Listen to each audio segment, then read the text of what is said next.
roughly 30 minutes. We'll have the timer on for 30 minutes. How you use your 30 minutes is up to you. When we get down to close to 30 minutes while the judges are asking questions, I will I'll give you a little heads up so that you know that we're on our last question or near our last question.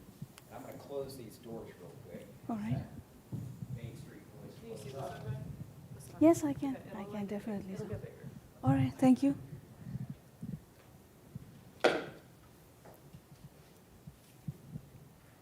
Am I all good?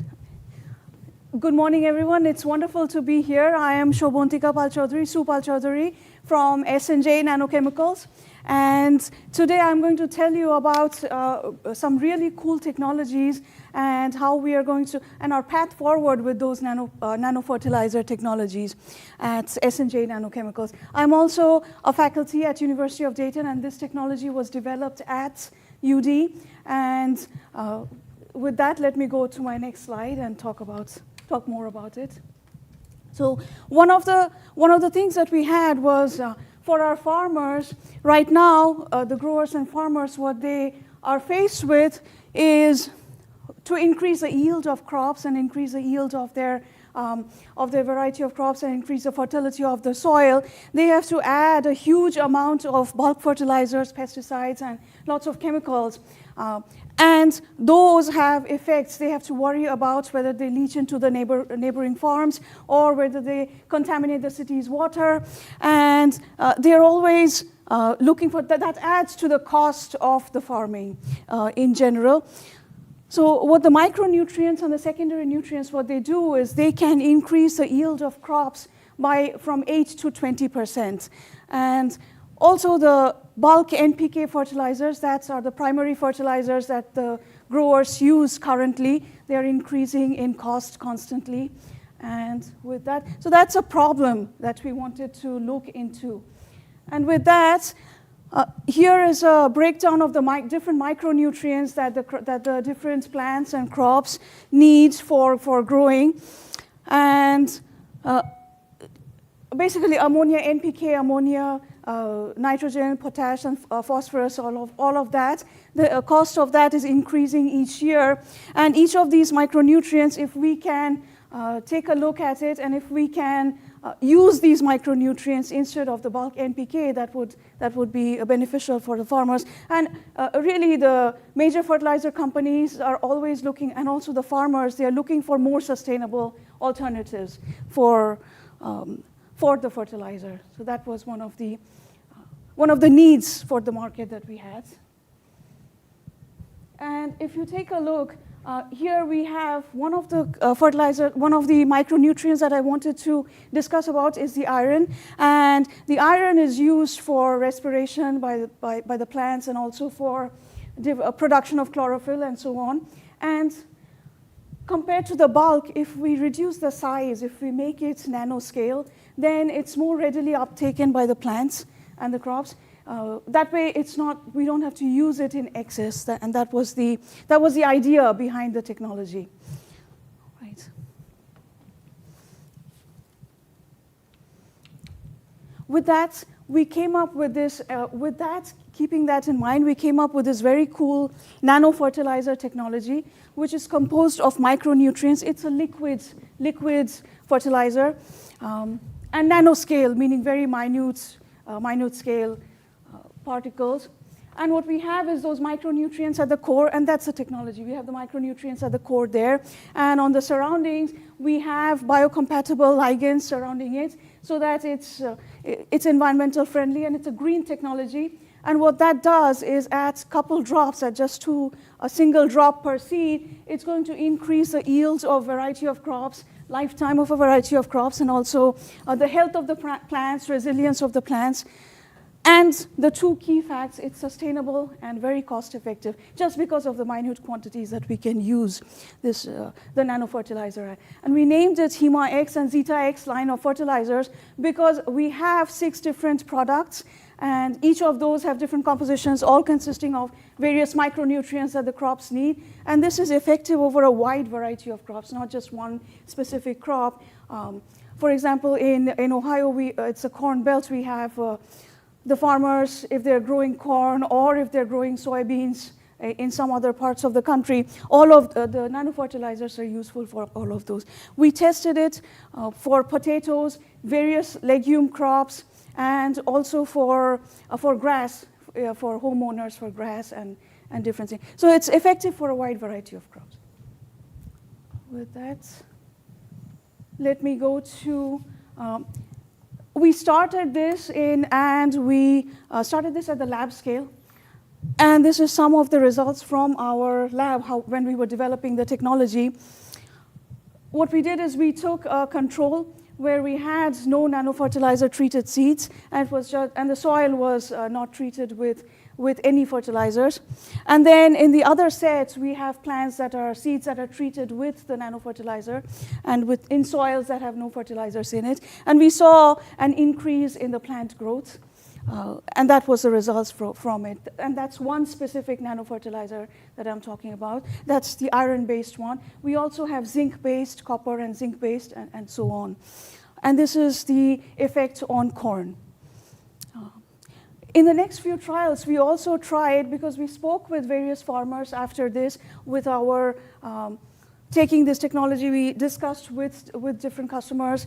What we noticed is they were concerned if we can use it with the traditional fertilizers. So we did have some soils where we added the traditional fertilizers, but at a reduced quantity, and then had the control and the NPK and the nanofertilizer treated seeds, and we still saw the effect was, the increase in growth was still effective in those studies, and these are all lab scale results that I am looking into. And here's a view of the traction for the technology. We started developing the technology a little while back, and then in 2021 we filed the patents, and also we won the TVSF technology validation and startup grants from the state of Ohio to further develop the technology for field trials and looking into it. So that was the path for developing the technology. And in between, in 2020, 2021, what we did is we also looked into large-scale trials, but at a couple different locations with soybean and Bermuda grass. And we saw that compared to the traditional ones, so these are for the traditional fertilizers that are in the market currently, our fertilizers are more effective, and you can see that it's greener, the grass is greener. And for the soybeans, we took a look, and one of the problems we encountered was while planting the soybeans, it was too sticky. So that result we still have to look into further, which this grant will help us look more into that. And we did customer discovery, talked with lots of fertilizer companies, seed companies, and also farmers in the network, especially the local farmers. I'm speaking with them right now. Last week, I discussed the technology with a local farmer in Greene County, and we are looking into planting the nanofertilizer treated seeds in a large scale, but only one specific product, because his farm is only capable of one specific product. And we have 6 different products, so looking into further opportunities later on. Some of the milestones since my round 1, the flyer page has helped me reach some of these milestones. The first one is we were able to analyze the nanofertilizer technology, and we were able to, before this flyer page, we had the composition that we were developing, but we weren't sure what were the micronutrients, percentage of the micronutrients in that nanofertilizer technology. And with the round 1 and round 2 of the flyer page, we were able to analyze that. We were able to send it out to a third party, and we got the exact composition. And with that composition, now we were able to come up with a label for the different products, and we now have the permission to sell the products in the state of Ohio, which we needed for moving forward.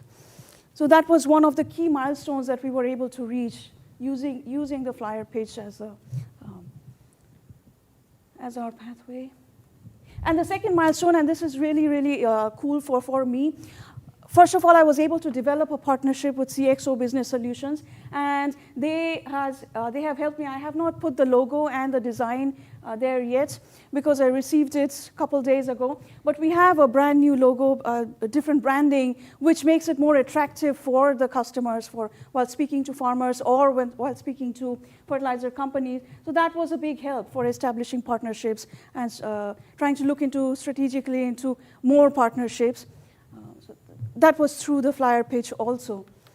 The other cool thing that we were able to achieve using the round 1 and round 2 of the flyer pitch is setting up these locations, these collaborations for field trials. One was with the Central States. We were able to say that the technology is at this stage and the labels are available. So will we be able to test out some of the different other products that we have at your location? And we have 3 different collaborations set up for that. We haven't started the field trials yet, but basically taking the nanofertilizers and trying to see if from lab scale to a larger scale, if the results are still the same. And those are very exciting for the company. These are some of the trials that we had in a smaller scale, field trials, but on a very smaller scale for the grass. And compared to the control, all the 6 different products that we have, each of these are different types. They have, the Zeta X has zinc and iron, and the other ones, some of these, the Zeta X3, Zeta X2, they have different ratios of the different micronutrients that we are using.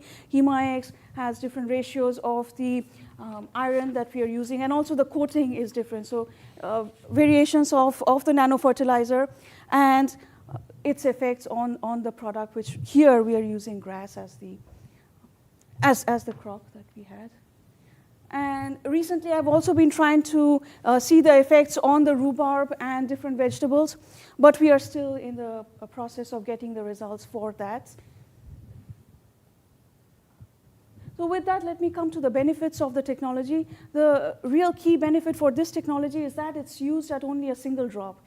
And that reduces the cost of farming by a lot. Instead of the huge amounts of bulk fertilizers that can leach out to the surrounding environments, this particular nanofertilizer we can use at a single drop on each seed, and that basically reduces the cost by half. Even if we use the NPK or traditional fertilizers, the nanofertilizer reduces the total cost of farming by a lot, which is a great help for the growers.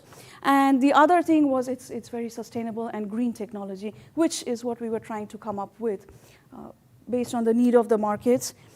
And so when we try it on a larger scale, that would give us a knowledge of how effective this technology is in terms of cost and in terms of the sustainability. We can have all those landmarks filled in there when we try it on the larger scale. That was one of the ideas that we are looking into.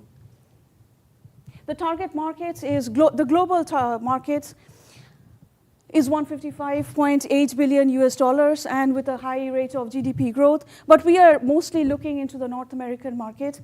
And the main crops, the key crops here are soybean and corn that we are looking into for the larger scale field trials. Of course, we can focus on the vegetables and on much smaller scale, but that's the market we are trying to reach right now, especially the market in Ohio, trying to speak with the local farmers and how these products would help the local farmers. And we have been in contact with some of the fertilizer companies. These are the key fertilizer companies in the market, and we have been in contact with Yara and Land O'Lakes. Those are the 2 companies we have spoken with. ADM also, since it's based in Ohio. My business model that I had was, for the startup, what we looked into is we have 3 different sets of customers. One is the fertilizer companies. The primary customer, of course, is the growers. And we would like to take the product and contact the local farmers and reach out to the local farmers and farmers in Ohio. They are the primary customers. And also fertilizer companies and seed companies, if we can partner with them. We have the 3% equity in the company is owned by University of Dayton. So they are our partners. Entrepreneur Center, they have helped us grow the technology, take the technology to the next stage also. And The key activities that I had is we were able to come up with a label and a new branding and packaging idea that would make the product more attractive for the customers. And key resources that we are looking into is access to investors, access to a wider network of customers, and also marketing, means for marketing the product, and so on. The revenue right now, what I have is two different sets of revenues. One is the actual product sale, and the second one is licensing and sub-licensing to the fertilizer and seed companies. We do have two licenses that the company owns, and these are still in the application stage. The patent has been filed, two different patents have been filed, and they are still in the application stage with the US utility patents. Those are US-based utility patents.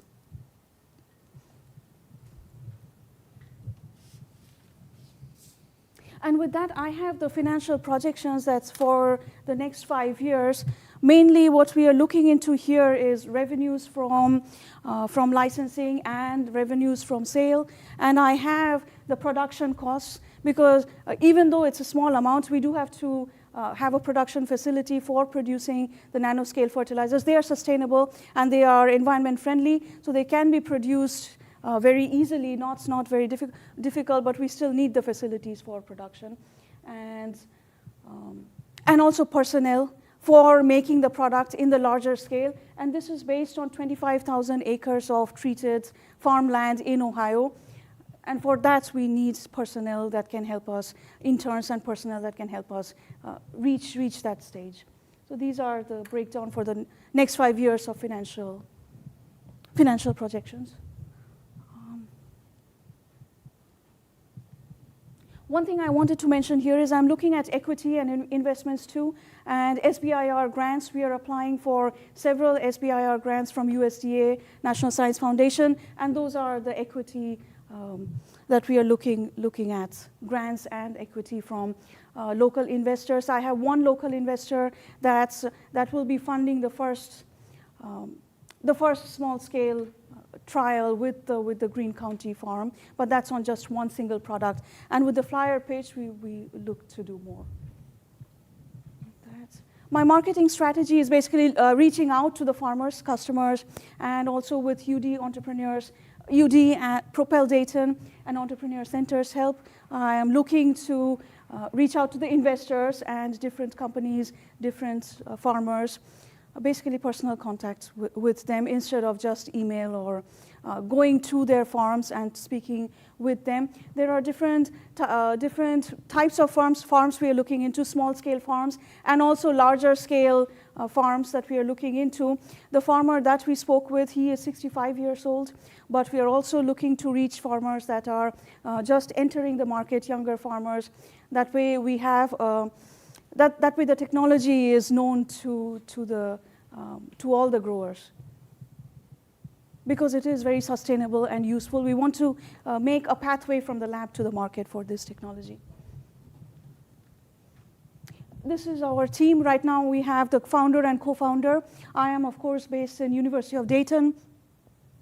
The technology was developed at University of Dayton to all the different products. And John Melichuk, and his PhD his background is also in chemical and biological. And we have Ven Swaminathan and our ESP mentor, my ESP mentor, Gail Johnson. They are my mentors on the business side. We are both the founder and co-founder. We are both in the engineering and technical side. So on the business side, I have a lot of mentoring and help from Ven Swaminathan, who is one of the entrepreneurs in the Dayton area, and also from Gail Johnson and the Entrepreneur Center to help me grow the technology even more. And I have a new addition, one new addition to my team, and that was right after the second round of flyer page. So Shujo, my son, is about 2 months old. I haven't looked into which position to put him yet in the company, but I do have a new addition, and thank you for that was wonderful for me. Thank you for that.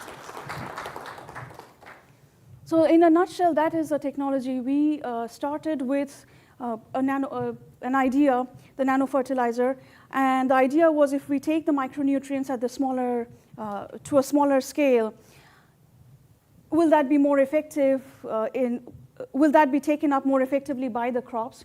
And we tested it out in the lab, first of all, at UD Labs, and then we saw that it increases the yields and the growth of variety of crops.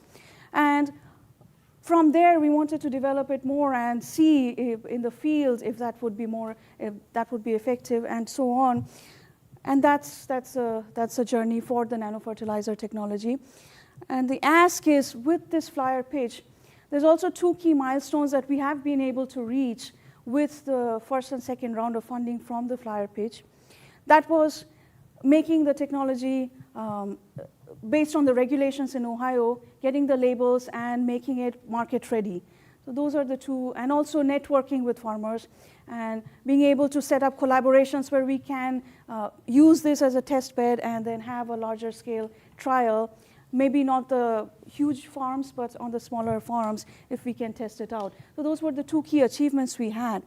And then the ask for this is if we can use this funding and take it to the next stage using the marketing and strategic partnership strategies through CXO Business Solutions and other partners. And then if I'm able to hire interns, both from the business school and also from UD, who can help us develop the technology for make it ready for the larger scale trials. And licensing fees, we do have 2 licenses, and UD is, we own the license, but it was developed at UD. So the licensing fees to help us support the licensing fees for those two patents, that would be very beneficial. And with the field trials, we will be able to make the technology ready, nanofertilizer technology ready for the investors. We would be able to pitch to the investors, the local investors network, and that would be really key for the path to market. One other thing that we wanted to do is see, with Central States, we wanted to see through the field trials if it increases the nutrient content of the crops also, which was one of the ideas I had when discussing with my various mentors at the Entrepreneur Center. And that is very beneficial too. The technology is a green technology. If it also increases the nutrient content of crops, that would be really something that we can tell our customers, and that would be very beneficial too. With that, that's all I had, and thank you so much. And this is our team and the website, and I will leave with the video for the lab trials that I had. It was developed in collaboration with the Entrepreneur Center, and these are the plants growing, different crops growing. I have garbanzo beans, and I have different legumes, some of the peas, different types of legumes growing in the trying to understand the time-lapse effect over a 30 to 60-day trial for different plants. And with that, thank you. I would like to have any questions that you have for me. Thank you so much.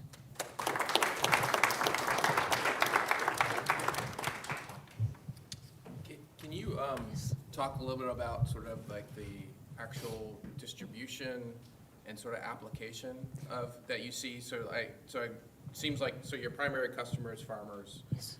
So how would you take this out of a lab and then start to deploy it? Is the farmers applying to the seeds? Like, talk through that process of how you see that happening. Yeah, that's a great question. Thank you for that. We start with, that's a process too. For the farmers, one thing that we wanted to do is we wanted to provide, for the initial farmers, we wanted to provide the seeds. And let me stop this so that it's not distracting. Yeah. We wanted to treat the seeds ourselves for the first batch and then provide it to the farmers for the field trials, because that would make the process easier for them. And for the first set of farmers who would help us with the field trials, we want to make the product, they would be our first customers, but the product would be at a much reduced price. 50% reduction of price is what we were thinking of. And all the seed treatments would be done by S&J Nanochemicals for those first set of farmers.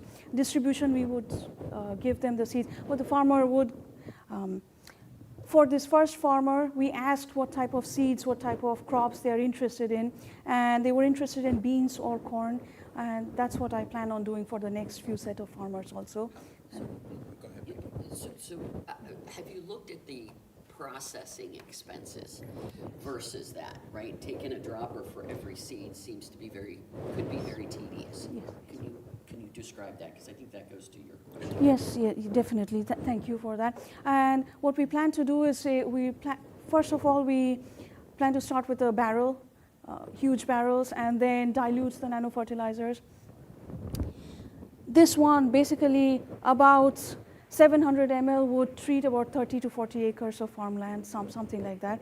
So we want to dilute it, put it in the barrels, then put the seeds, all the various amounts of seeds there so that it soaks for some time, and then extract the seeds out, basically scoop the seeds out and give it to the farmers in a bag, just like the treated seeds. And that way they would be able to put it in their hopper and treat it. One problem that we encountered for the soybean when we tried doing that was not on a larger scale, it was on a much smaller farm, 1 acre plot, was that the seeds, when we gave the product to the farmer without the treatment, they use a concentrated solution instead of the dilute solution, and that made it sticky. So that could be one of the risks that we encounter if we don't give them, give all the directions and all. Were the processing costs taken into the final cost of the product? Yes, I did. I scaled down how much we need for this much acres of land. 25,000 acres of land, I believe, is what I was. It's based on. Yeah, it was about 25,000 acres of farmland that I based it on. How much fertilizers I need for that much land, and then scaling up the production from there. The production itself the scale up is, we tried from 10 ml to about thousands and so on, and that treats about 30 acres of farmland. So do you start with a powder or a solid, and you dilute in water or some other, how do you suspend the fertilizer? That's a great question. And can it be, because trucking water or trucking, a liquid Yes. to a field somewhere is obviously not practical. Yes. So is the entire premise behind this financial projection really the business that you're going to treat a seed before it gets planted, or are you going to spray on a field? We haven't tried the spraying on the field. That's a great question. But I have tried it on grass. It does work, but the production is not based. The financial projections, they are based on the seed treatments. I have based it on 1 drop and So that's calculations. 25,000 acres of seeds. Yes. How much ever for each. And what we produce is we actually produce liquid fertilizers. Let me please take a look. And I should have brought one of the products, but that's the products that we got the label from the Ohio Department of Agriculture. It's about 200 ml for each batch, which we sell it to the farms. And for larger farms, they would need several of these bottles. But really, because they are required at such small quantities, this can treat a huge amount of farmland, a huge acre of farmland, and that's the benefit for this product. But it's liquid, and it's a concentrated liquid that we would be shipping to them if we don't treat the seeds and give So, Dr. Sue, is the model for the farmer to treat the seeds on their site, or is the model for somebody else to treat the seeds and then distribute them like through Beck's or another seed distributor? Right now, the model is for us to treat it and then hand it to the farmers. We have also looked into this, selling it, but I have given the directions on the labels of how to use it. But for the first set, we would like to treat it, and so that we don't encounter the issues and later on, when we develop with CXO Business Solutions and other partners, when we are able to develop actual videos, YouTube videos for how to treat that, then that would be with links. That way it becomes easier for the customer. That's the idea for later on. Your revenue, I noticed that initially, through the out years, your revenue is basically focused on the farmers. And I was looking at the licensing, and I did not see that kind of increase over the years. Can you explain kind of the balance and why there's a focus on farmers versus some of the licensing opportunities with some of the bigger companies? That's a great question too. Initially, I wanted to keep the startup, and we wanted to have this as our this product and take it to the customers and develop it even further. And basically, with the companies, with the seed and fertilizer companies, we were looking into sub-licensing it, not just actual licensing it. But that would be a great exit strategy for later on if we can license the technology to the fertilizer companies and the seed companies, and that would be the path exit from with the technology. But right now, I'm at the stage of developing it more and reaching out to customers, and we want to still maintain the production. One thing that we can look into when we reach that exit strategy is that if we are able to produce this for the fertilizer companies, if they give us the production, the revenue from the production and so on, so we will produce it for them, and then that's the idea I have right now. But we have several, thank you. We have several business personnel that would advise us, and I would rely on them for the next few steps. You mentioned you were talking to fertilizer companies. What's their feedback been? They have, so Yara, we have given some of the products to Yara, and the soybean trials, that was from them, but in a test bed. It was not in the larger scale. It was in Alabama based on a test bed there. The feedback was, at that time, this was 2 years ago, at that time the feedback was if we can get some more results, then that can help us reach the next step. But the investors are more interested in these field trials, and that the local investors, I am trying to reach out to them using these field trials. They were very interested in the technology. We needed a few more paths to market. How broad is your patent? Is it as broad as nanoparticles for fertilizer, or is it specific to the process, or? Specific to the process, yes. It is specific. It's not very, very broad. We have made it broad, but there are several claims, and then the patent office, they, of course, go back and forth on accepting some of the claims, and then some of the claims would not be accepted. So it is specific. Are the claims around the nanoparticle? Yes. Nano Yes. technology? Yes. Encapsulated Yes. fertilizer and nanotechnology makes no claims as to yield or effectiveness, just the process to encapsulate the nanoparticle? It does make we do have claims for the yields. We have, on different crops, we have that as a claim also. Yes, yes. But it is not a global patent. It is a US-based patent. But we're reaching. I'm sorry. We're about out of time, so one more question. Please. Somebody who didn't ask a question a moment ago. So when you talk yield, I always thought that yield meant the amount of seed that was produced, right? The yield from the plant. Yes, yes, yes. Is that the same definition of yield? Yes, it is. And for the new farmer that we are looking into, you will the growth rate, we won't be able to model all that because it's a large-scale farm. We would actually just get the yield. That's the only thing we will get for. So have you measured the yield yet? The difference between the yield without treatment or traditional treatment versus the nanoparticle? Number-wise, I have.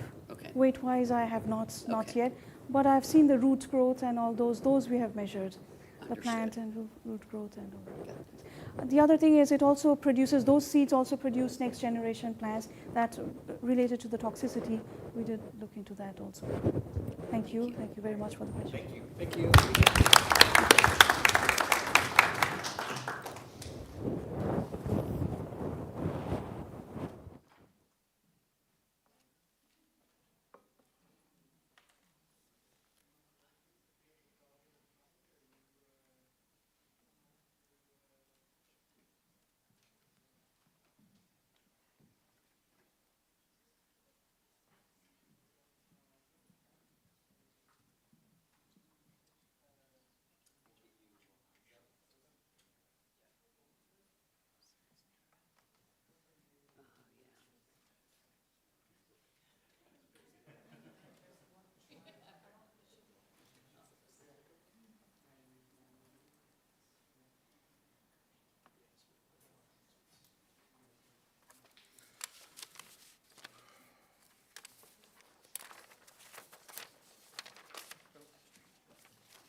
But only after hours.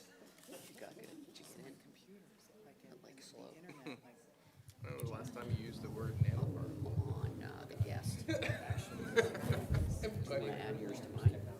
Oh, okay, okay. Put it into present, yeah.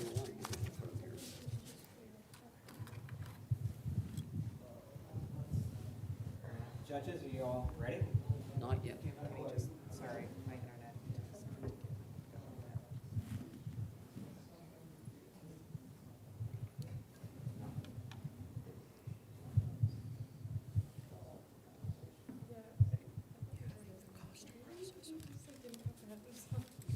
I heard it.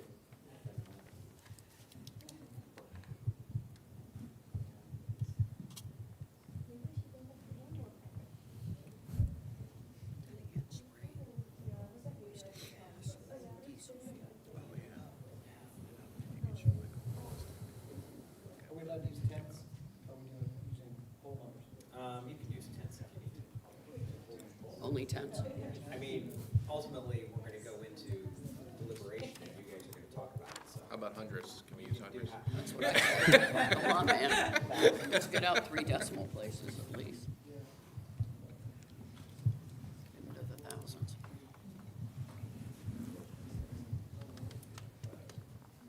Who's that young guy up here? I don't really know, actually. You don't know that guy? Yeah, I just threw it up there, I think. Does it work for you? Yeah. In part. He got Employee of the Month. 12 times. Sorry. Sense of humor. Yeah, no, it's cool.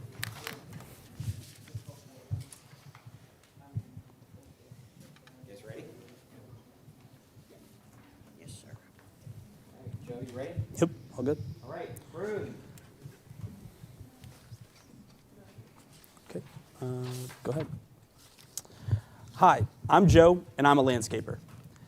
In college, I ran a landscaping, power washing, and patio installation business where I realized a clear problem. For myself as a contractor, I didn't have the ability to prospect out and bid new work while I was caught up doing current work. All at the same time, I saw that there were overarching problems for homeowners alike within the industry. And that's why I'm here today to present Prune, where your landscaping is simplified. For homeowners and contractors alike, getting landscaping done isn't just difficult, it can be painful. Now I'd like to ask the audience, if you've ever had work done with a landscaper, with that, whether it be getting gravel laid, mulch installed, mowing, or even having a new patio in, put your hand up. And with that, if you've ever had a negative experience, keep your hand up. You're not alone. According to the Home Improvement Research Institute, at least 33% of homeowners have lingering regrets when it comes to finalizing service with a contractor, where especially without direct reference, you don't know the quality that you're going to get. At the same time, with the seasonal schedule frenzy in the spring and summer, it may take 2 to 3 weeks before you can even actually get a quote, especially with the change in rain that we've had these past few weeks, right at the start of the season. And by the time you hear a price, you don't know if it's the right price you should pay, especially where with individuals getting limited choice, they're often in a position to accept unclear prices. Now, what if instead there was a way to be able to see a streamlined marketplace in an all-in-one solution, where you could review and actually see trustworthy portfolios of contractors, get fast, if not instant quotes based off your square footage estimates and the zip code of your area, and know you're getting a competitive value because there's a transparent dashboard showing you both the price, the timeline, and the quality in real time for any of your properties. That's where I introduce Prune, where we have an agency of contractors and a streamlined platform that enables homeowners to see everything they need to while knowing that they're getting cost assured. Now, what we do first is we quote and manage the project on behalf of the contractor. For the homeowner, this enables them to get price clarity, where they know, according to multiple different contractors and services, that they're getting a general price for their area. And on the contractor, this is a huge amount of time saved and prospects given, where they don't have to leave a job on Monday to be able to have the next job on Thursday. At the same time, we don't just let any old Joe get on landscaping for Prune. We source, vet, and connect the best contractors in the area so that you have instant quality assurance. On top of that, for the contractor, this enables payment processing so that rather than their wife doing their finances or you having to cash a check, they have the ability to consolidate all their payments as well as not having invoices sent out a month in advance where it's all powered through Stripe instead.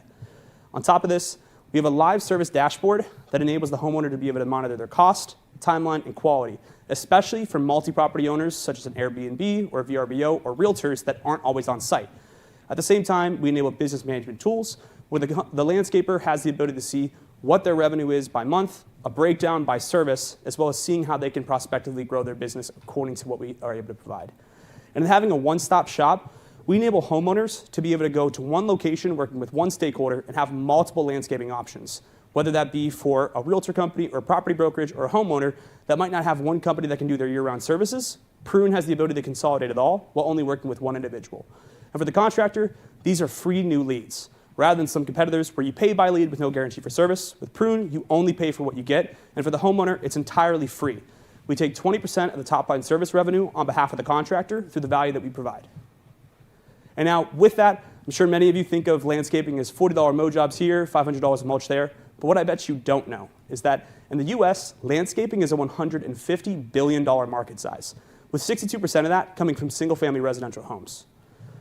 Now, in this $93 billion landscaping market in the residential sector, according to what I said before, the Home Improvement Research Institute, 33% of homeowners have lingering regrets, and with a 20% transaction fee, this is over a $6 billion issue on a national scale. And in Ohio alone, where the landscaping market is $3.3 billion in size, this is a potential $220 million market to actually address. To update those who hadn't had the chance to see, or to remind those who did, this is where we were this past fall in showing out the prospective alpha version of the app, as well as at that time, before we had any sort of a platform actually built out, we onboarded 2 companies, being a residential and a commercial contractor, and then started selling and priming homeowners just with a slide deck in a neighborhood. With that, we got 8 paying customers where we did $3,500 of gross volume, netting $600. We got 35 residential beta testers to actually build out more of the platform and get user feedback, and then validated and tried to better understand what our value propositions really were. In understanding the landscape, we tested out a few different pricing schemes between contractors, and then understood what a potential new commercial strategy versus our, at that time, just single-family residential strategy was. And rather than just prioritizing for iOS or Android development, we refocused towards web development for a faster and a cheaper rollout in a way that we could convert it at a later time. And with that, what has been done since then? We've taken that user feedback and market research and have actually developed out both more of the platform and automated some of our processes. Here, live on our website, you can see for a homeowner or property manager the ability to enter your zip code, and whether through mowing or all services, entering your address, and specifically for mowing, have the ability to get an instant quote where a homeowner can outline their property. With this, based off their zip code, we have a database that informs the pricing for mowing, and right away, through Stripe, they have the ability either through weekly, bi-weekly, monthly, or one-time services to request payment, to request a service. With that, they enter their billing information, powered through Stripe, review their details, and voila, they've requested service. If they want to go through for other services, like those larger ad hoc in the greater landscaping market, they have the ability, again, to enter their info, whether that be their zip code, and through year-round services for mulching, snow plowing, or spring cleaning, they have the ability to select, give a few more details about the property, including their timeline, and from there, we have the ability to intermediate on behalf of the contractor with all this information that we've gathered, and then actually set up the project on their behalf, where they then have the ability to finalize service or otherwise go to one of our other contractors at our agency to do so. The homeowner then has the ability to make either as a guest or a user profile where they can actually see and manage some of the project so that they know a breakdown of when it's actually coming, and getting an understanding about what their profile looks like and requests either for the one service or multiple, which you'll see here in just a second. With that, we're doing essentially a live submission, whether it's been submitted, someone's been contracted, and you see the whole update of that service. And now, inversely, for the contractor, what this looks like is they have a service dashboard that shows what their earnings have been, the requests that have been made and ratings by actual users, any of their incoming services, and especially an ability to clarify things. Similar to Airbnb, we can avoid disintermediation through the actual messages that we have in service, as well as having them be able to have a full service update where we're formalizing the payment through and clarifying anything as issues may arise.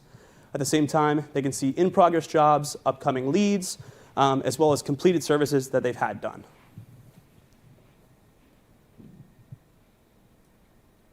At the same time, they get the information from square footage, the actual property address, the details of the service, the prices that we've done based off of the actual zip code that we've been informed by, and with the agency that we have of contractors, we have a better understanding about what their actual pricing strategies look like in order to inform what that looks like at a larger scale. And now, furthermore, in testing out different sales and marketing strategies, we've gone about guerrilla marketing first, where we invested $120 into both door hangers and referral flyers as we continue to build out the platform. With this, we garnered $2,600 in revenue and over 5 times our actual investment, reaching over 100 homes. And with that, we only used a fifth of the total flyers that we have, both a referral campaign and door-to-door.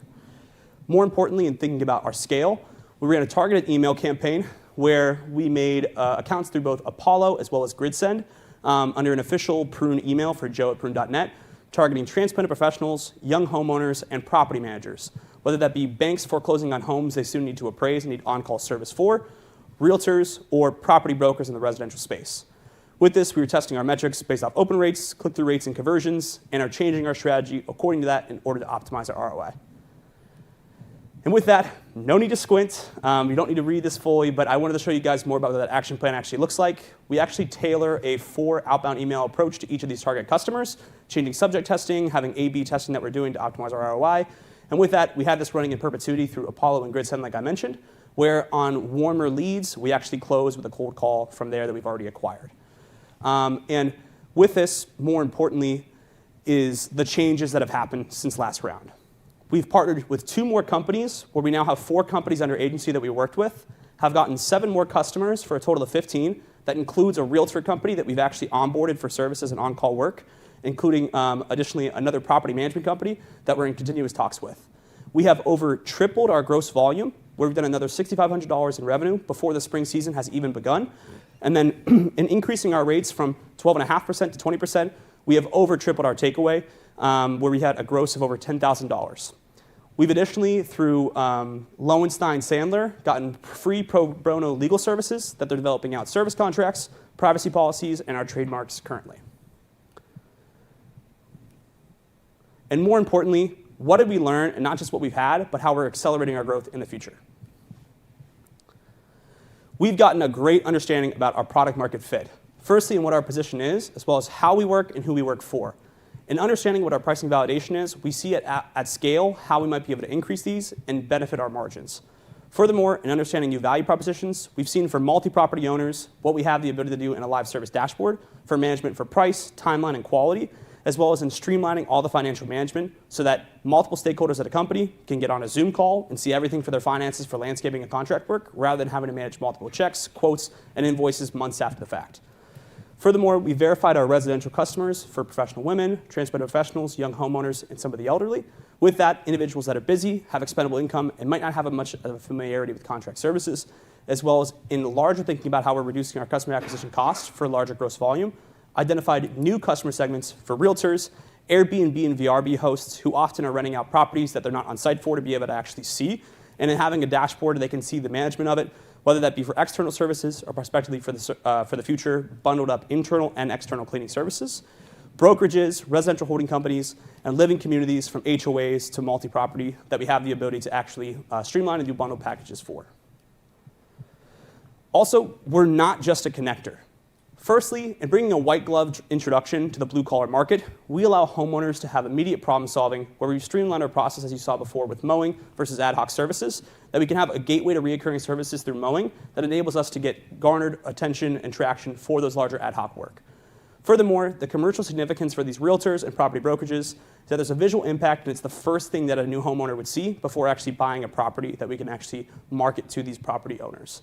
And in streamlining these connections, we've increased our operational efficiency, where rather than just letting anybody come on, we have an accreditation process that enables homeowners to know they're getting actual assurance for efficient subcontracting. In the past few months, I've actually identified a very unique business model in another company called Improvy, based out of Chicago, that similarly is a connective platform for homeowners looking to get interior painting service. They have the same bundled package where they essentially streamline a contract service, but rather than being a connector, they similarly are a project management model, where they have an agency of contractors and have actually since grown into 8 major cities from St. Louis, Houston, Chicago, and many more. They similarly had started as a connector, recognized the financial benefits of an agency model, validated that, and then have improved their margins larger, where now that they have reoccurring services, have actually onboarded some of the companies they've had under sub-agency to do some of their direct operations, where they've increased margin from 30 to 40% to up to 60% with direct hires. So in looking towards the future, prospective success could come through these acquisitions and really being a tech-enabled consolidation of the companies that we actually have for a private equity play at a larger long-term plan. In terms of competition, I'm sure many of you are familiar with Angie's List. With that and some of their recent regression has come to the fact that with Angie's, it's sort of a yellow books. They'll send your contact information to anybody willing to pay for it, and if 50 contractors pay for it, 90% of jobs go to the first caller, leaving 49 guys paying for a job they didn't get, and a homeowner having to fill 50 contractors' phones that they have your contact information forever. At the same time, they don't do anything to actually facilitate the quote, manage the project, or cost inform an individual. They just sell your contact out. And contractors are left really unhappy, at the same time getting many marketing emails all the same. Inversely, we've seen a huge amount of validation in GreenPal, as well as another service in LawnStarter, that are streamlined platforms specifically just as connectors with anyone with the ability to sign up. They don't do anything to actually manage the process or inform the quote for the contractor. And at the same time, they focus specifically just in the lawn care segment that is a third the total size of the larger landscaping sector. With this, it's because they only have a platform. They have no real sub-agency that they worked with. And so they don't have the ability to really manage the rest of those larger ad hoc services that make up the $150 billion market for landscaping. With that, they've garnered $30 million of revenue, despite the fact that they're small focus. And that's where Prune looks to be a larger focus for the larger landscaping market and actually take advantage and provide more value for those homeowners. Our team includes myself, a Dayton alum just graduating this past year, as well as a fellow classmate of mine in my master's at Notre Dame in Joe Noose, our full-stack developer, Brandon Peterkin, who's developed over 40 apps and websites, and Ryan Peretz, who developed the beautiful mock-ups you just saw earlier. Additionally, we have advisory spanning from developing companies going to commercialization, a familiarity with software development, commercialization in tech, as well as the residential sector for many property management companies. Our growth model has firstly looked like onboarding providers, where we have the ability to sell and market their services to gain customer feedback and experience, where further, through our marketing sales channels and referrals, we have the ability to garner customer growth, that these customers in coming to our platform can then see the transparent costs and service and dashboard that we provide, so that from there, they can actually make quick connections that we can then market to better and greater companies so that we can see how much leads, generated revenue that we can provide for them through working through Prune, where they only pay for what they get. Now, the unit economics of this, we have seen that the average job is around $650 in value. That's excluding the lifetime value of reoccurring services, whether that be year-round, where if we're being conservative from a customer acquisition standpoint, Improvi's at scale, customer acquisition has been between $40 and $65, despite the fact they're working at $4,000 revenue jobs. So with that, our current cost margin actually looks like we make $90 to $100 in gross profit per job in either direct or indirect sales channels. Our roadmap, as I mentioned before, we originally started as a connective platform, focusing on networking collaborations, where we only had a 12.5% margin. So we've since then validated and recognized the financial benefits of an agency involvement, where we can focus on minimizing our customer acquisition across multi-property owners in the residential space, in addition to the single-family homeowner, either through going through home shows, realtor agencies, HOAs, or brokerages. Looking forward and how our growth strategy looks is growing regionally, focusing specifically on a 20% capture city by city, where we'll be going into cities such as Cincinnati, Indianapolis, Columbus, and Chicago, where, again, we're focusing on Midwest expansion before to a national scale so that we can really optimize the quality provide. And long-term, similar to what Improvi has actually done, is potentially even transitioning some of the subcontractors that we have under agency, now that we have reoccurring services, so that we're doing direct operations and increasing our margins from that 20, 30, to even potentially 50, or what Improvi has seen in 60% margins. And now, why invest? With this, we prospectively have projected that by the end of next year, we'll actually have just under $750,000 in revenue based off of the growth that we had in our platform, the garnered traction, and the sales teams we're now acquiring. Furthermore, we look within 10 years to have 10% of the total addressable market, and on a conservative end of 20% margin, to prospectively be a $300 million company, where that's just over the size of the U.S., of the Ohio's landscaping market in the residential sector. With that, just from getting $4,900 in funding, we've obtained $100,000 in offers from the University of Notre Dame to continue this full-time, and have already developed and published our web application, again, as a full-time master's student. Furthermore, with this $50,000, it covers all of our first-year fixed costs from marketing, sales, and miscellaneous, at least until our first goal of going into another city with 20% capture where we're currently at. And again, subsidized by the other costs that we would have through Notre Dame. Ultimately, this is Prune, where your landscaping is simplified. Awesome.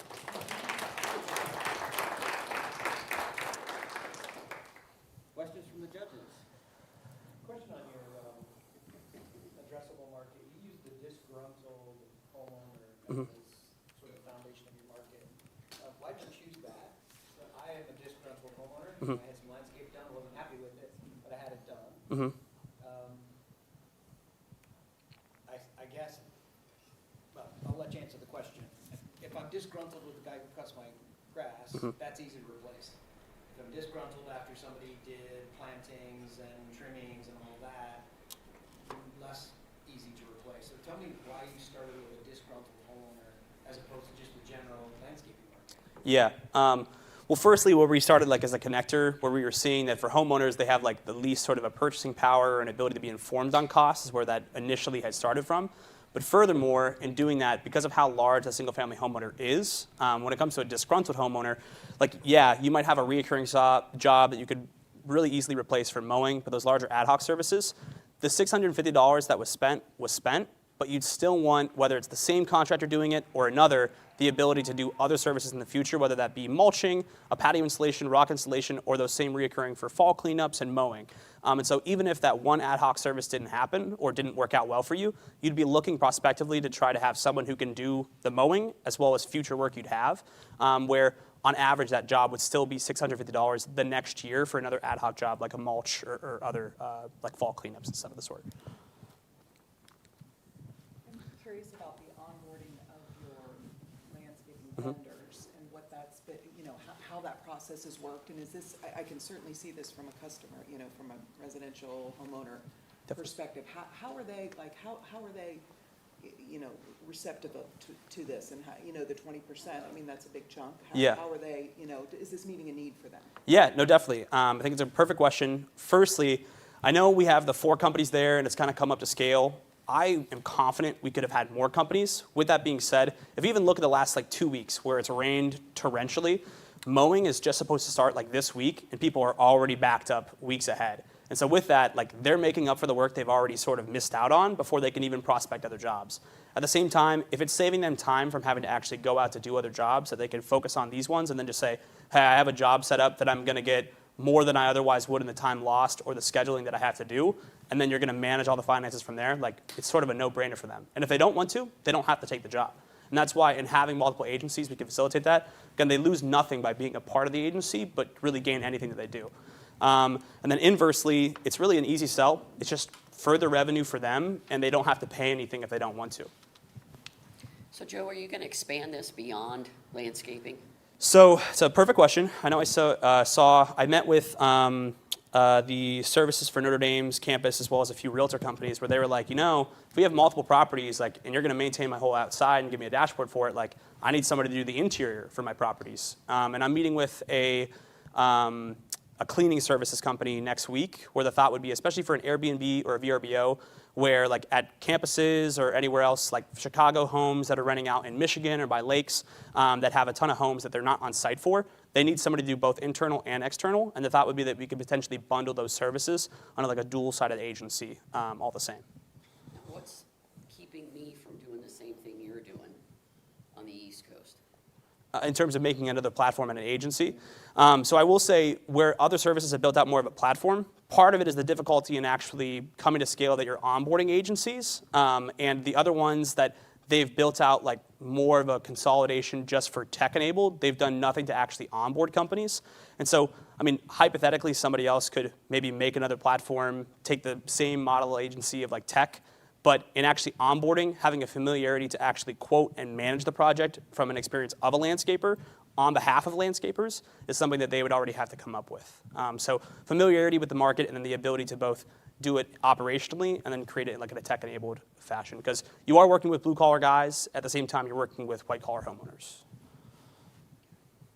Can you talk about how you arrived at the, I mean, essentially like 20% commission? What was sort of the justification For 20? that value? Yeah.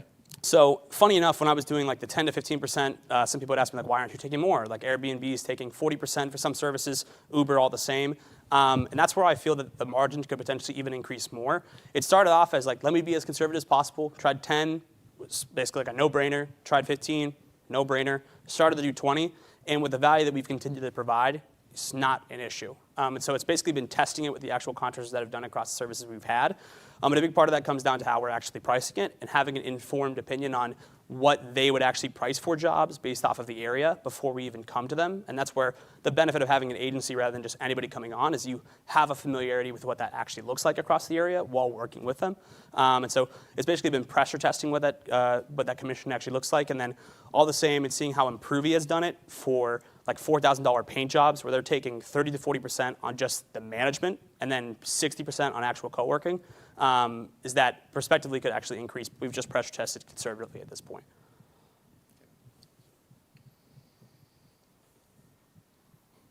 You mentioned a sales team resource. Mhm. Real quickly in your presentation, what does that look like? Is that hire? Yeah, so currently I'm going through 2 channels. Because I'm like finishing my master's at Notre Dame, there's some students that we're basically having that are going to be running like our cold call outbound, as well as like some of the door-to-door with the flyers and stuff that we have as like sort of an internship. And then separately, the idea would be that there's another class that's coming in, my program's for engineering and technology entrepreneurship, where they have a year-long program that they're in a class meant to try to work at a startup, and I would become one of those. So I could have up to 1 or 2 sort of a CXO people that would work on the ground there, both for operations and sales, that would essentially be free, subsidized through the school. Yeah. Other questions? Okay, Joe, Awesome. thank you.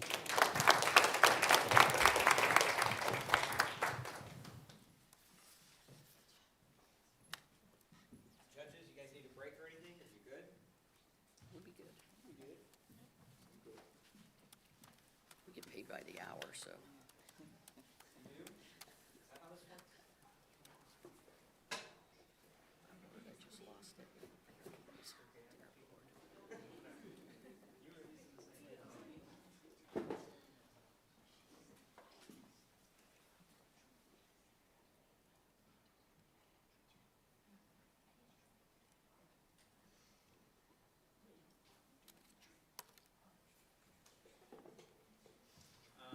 Next up, we have Calyx. So we'll get you guys mic'd up.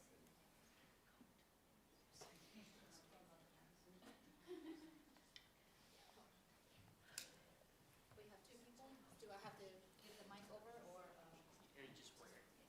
We have 2 people that's going to present. Okay, I'll just turn. I have one. I turned this. Okay, yeah. Who's doing the main? I will.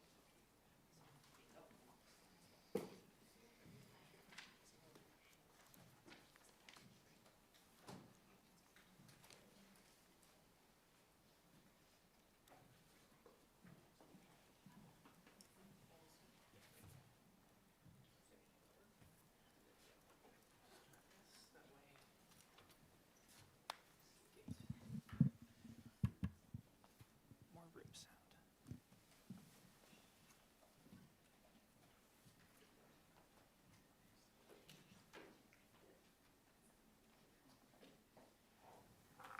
Is this also a laser pointer?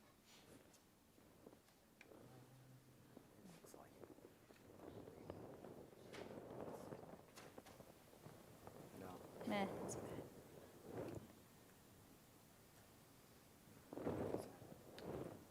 Yeah, there is a laser. We lose the slides. Yeah, but we lost the slides. It's okay. All right, so I just push this button to. You I push just this to put- go forward, this okay. to go back. Okay. How we doing, guys? I need more oxygen. You guys ready? Yeah. You guys ready? All right, you guys ready? Yep.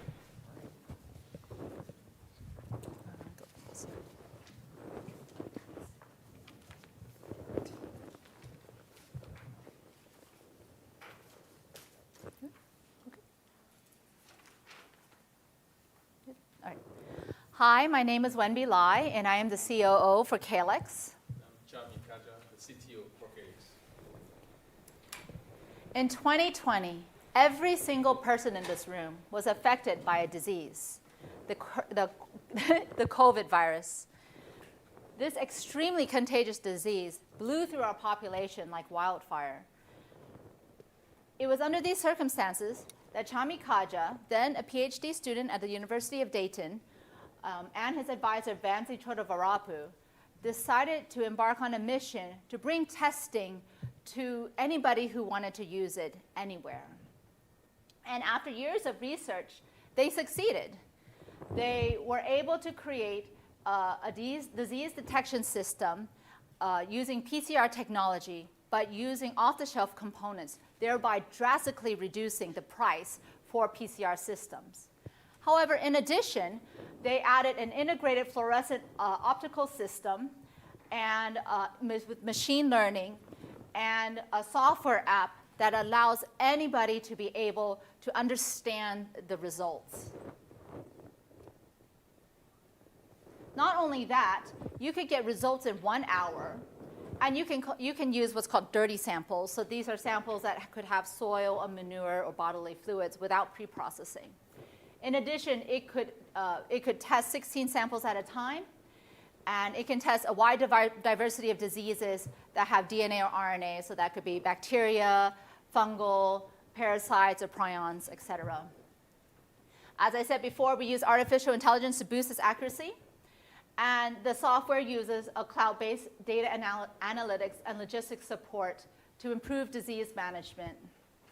Lastly, it's portable and battery operated, so it can go anywhere in the world. So how does the technology work? So in the workflow, we first run the PCR reaction, which allows us to amplify the DNA content of the pathogen in the test tube, followed by a fluorescence analysis, which allows us to quantify the amount of pathogen present in the kit. Then we rely on artificial intelligence to boost the accuracy of analysis from the fluorescence. And then the final overall result is provided to us within 1 hour. So what is DNA? So DNA is like the blueprint for most organisms in the world. It's a very accurate way to identify any species or pathogen that we are interested in. So basically, in the process, we separate the 2 strands of DNA, the double-stranded DNA, into 2 separate single-stranded DNAs. Then with our custom designed primers, which are short strands of DNA, they will attach to a specific location on the strands, along with the fluorescence particle. Then, when the reaction evolves, the missing part of the strand will be built using the building blocks, the GNTPs, and in the process, it will release the fluorescence particle, which then can be sensed with our fluorescence units. But we also realized that humans are not the only ones that suffer from pandemics. I'm sure you've heard of this one. Bird flu. Bird flu is also a highly contagious disease that is lethal for birds.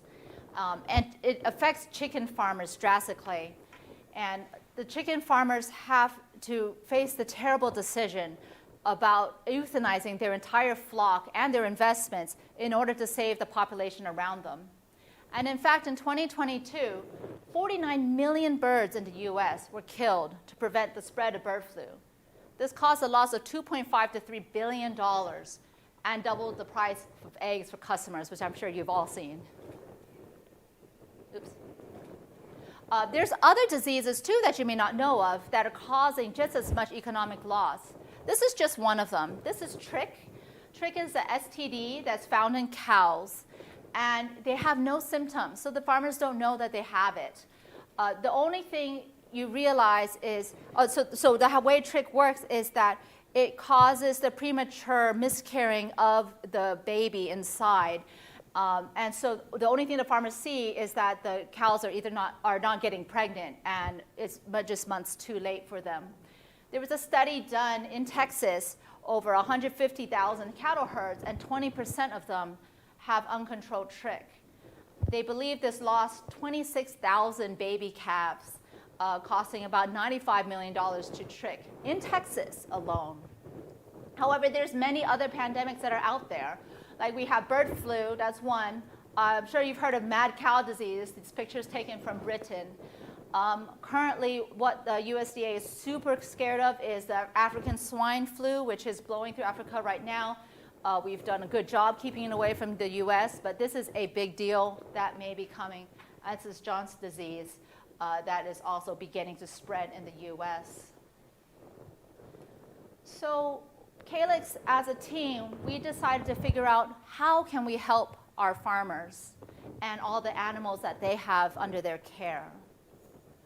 And we found that we can do this by giving them fast, accurate testing that would detect diseases in their livestock and crops in an hour instead of waiting to the traditional 3 to 7 days. And the device is actually very simple and easy to use.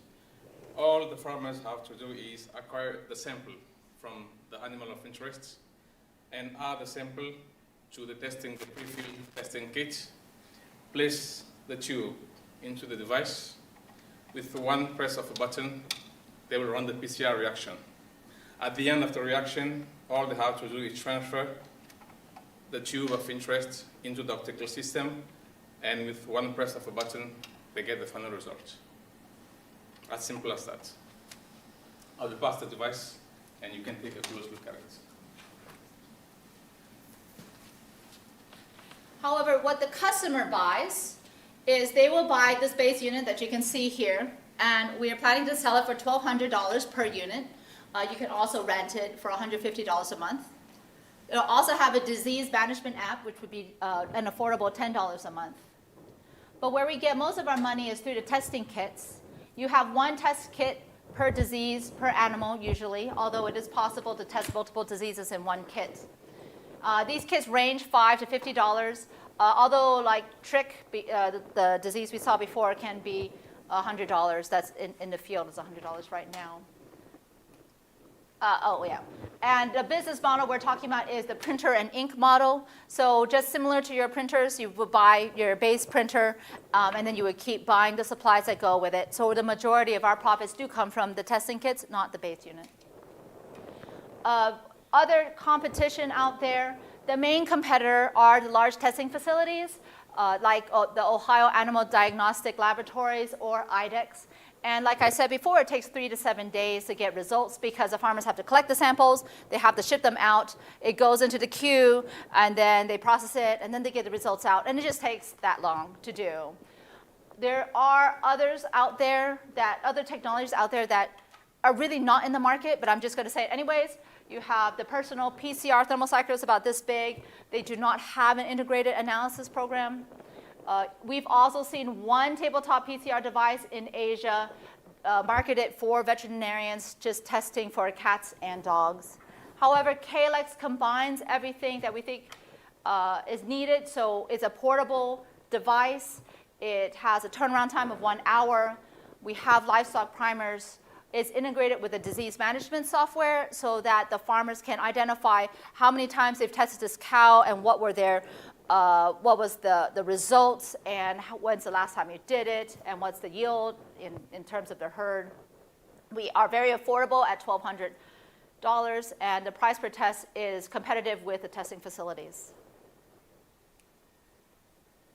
We've talked to a lot of farmers out there, and we were fortunate enough to be accepted into the AgLaunch Pre-Accelerator program. AgLaunch is a nonprofit organization based in Memphis, Tennessee, that invests in and supports small businesses whose mission is to help the farmers. So what AgLaunch does to support small businesses is by having farm trials and by facilitating the farm trials. So they help us find their farmers to do testing with us throughout their network throughout the US. So we are looking at 2 different groups. We're looking at a farm trial, just a small group to begin with to do customer discovery. And they are currently working with the Department of Agriculture in the states of Tennessee and Iowa to see if we could do a larger group. And the rules of their program is that these farmers buy the units from us. So they guarantee sales. And also, not only is it a sale of a base unit, but this sets us up for the sales of testing kits for the next few years. However, we've also done a lot of work to find other customers around just to make sure that our device matches their needs. We talked to Paul Tomcho from Creekside Farm.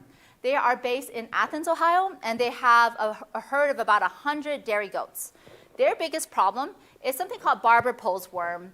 And the goats get barber pose worm, which is a parasite. So they get it by eating the eggs in the grass. And then the parasites collect in the stomach, and it just sucks them of like the blood and the nutrients. And again, there's no symptoms whatsoever. The farmers only realize it after time when the goats slowly produce less and less milk. And by the time they figure it out, they've lost like gallons of milk and a lot of income. And if the goat gets too sick, they'll die. The method of determining whether they have this worm is that you have to catch the goat, and then you have to hold their head down, and then you pry open their eye, and then you see what color their eye is, like how red it is, and you like match it to a chart. And I don't know about you, I've tried to put like eye drops in my kids, and this is hard. This is really hard. And so when we told them about our system and how we can find the parasite DNA in feces, they were really thrilled. And they said an on-site quick test would allow us to detect affected livestock, enabling us to treat them immediately, preventing production losses and potential long-term animal health issues. Another customer we talked to was O.P. Campbell from Campbell Co. Cattle. They are based in Cedarville, Ohio, and they have a herd of about 250 cattle, beef cattle, and a few show cattle. And the way they operate is they have a large tract of land, and they have different cattle separated in different areas all across the land. And they want to test their cattle once a year, but in order to do that, they have to drive out everywhere and go see their cattle, and then they get the samples, and then they send it in, and it takes 7 days for them to get the results, and then they have to get the medicines if they need it. They have to go back out, they have to find the cattle, and then they apply it. So for them, they were super excited about the fact that they could get results in an hour and that it was portable. And so they said on-farm testing could not only be financially beneficial, but it would be a game changer on time savings. And there's a ton of other farms like these in Ohio. Ohio has 75,000 farms. However, we are going to be focusing on the mid to large family farms because the really small farms, those animals are like family. Like they know them personally. And so they can tell if they're sick. And then on the other side, you have the super large commercial farms, and they're so big that they have their own medical staff to handle their animals. So these mid to large family farms are, they're 90% of the market, and their median income is only about $70,000. So every animal counts to them. They are desperate to protect their investments. For right now, we are going to focus on cattle, whether it's dairy or beef cattle. That's about 20,000 farms with about 500,000 heads of cows. But if you look across the U.S. has 1.12 million livestock farms out there, so there's a lot of room to grow. In terms of what we're trying to aim for, we are trying to aim for 1,000 units in 5 years. 1,000 units would be 5% of the Ohio bovine market, and it would give us a revenue of $12.5 million. But we feel that we could achieve sales of 15,000 units, which would be 1.3% of the U.S. livestock market, which would give us $204 million. And of course, there's a global market. And obviously, because a PCR is a DNA-based, we can also do crops. We can do water safety, but that's a different year. So that's revenue. So this is for gross profit. So our base unit is $1,200, but it takes $300 for us to make. The testing kits, in our financial model, we said we're selling for $20, and it costs about $5 to make. So if we're looking at gross profit, we're looking about $76,000 for 20 units and $9.4 million for 1,000 units, and we hope to get that in 5 years. However, if you're considering the R&D costs, sales, and G&A equipment, and everything else that goes into just making a business, expect a projected net profit, not revenue, net profit of $5.3 million by 2028. But we do have a loss of $7,000 and $110,000 in 2024 and 2025. So that's where you come in. If you were to support us, you would help us ensure that we have a successful farm trial with Ag Launch.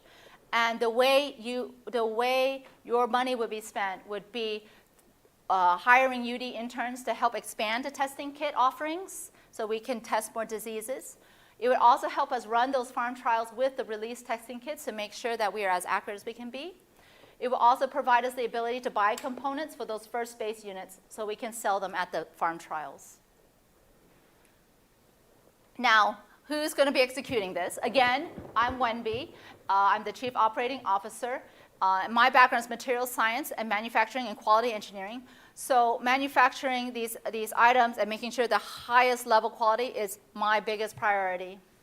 We have Dr. Chami, whose background is biomedical systems and integrated electronics. And of course, his advisor, Professor Vansi Chodavarapu, who started many startups, many successful startup companies here in Dayton and in Canada. Chami and I are actually both UD alumni. And all three of us are or have been instructors or professors at University of Dayton. In addition, we've hired Meryl Ferry, who's our sales and marketing manager, and she has a number of years of selling in the testing market. We are also supported by a list of advisors. Dr. Yvonne Sun is a biology professor at University of Dayton, and Matt Willenbrink is a director of technology and entrepreneurial partnerships at UD as well. We are also advised by Jordan Rowe from the Dayton Entrepreneur Center and Tom Womack, the senior advisor for Ag Launch. As you can see, one more time. We also have a 750 square foot office in Centerville where we do our base unit and test kit manufacturing. And we rent a biosafety level 2 research lab from the University of Dayton so we can do our test kit primers development. So as you can see, we are highly indebted to UD and to Dayton for the success of our company. This is a company founded by UD professors and alumni. And we are passionate about helping UD students come along with our journey with being a startup. And we do this by supporting projects through the Senior Design Capstone course and also by hiring interns students as interns. Our plans by 2028 is to hire 20 manufacturing employees within the Dayton metropolitan area, as well as 5 other engineers. So thank you for listening to us today. I hope you join us on our journey to help us keep animals safe and healthy. Thanks.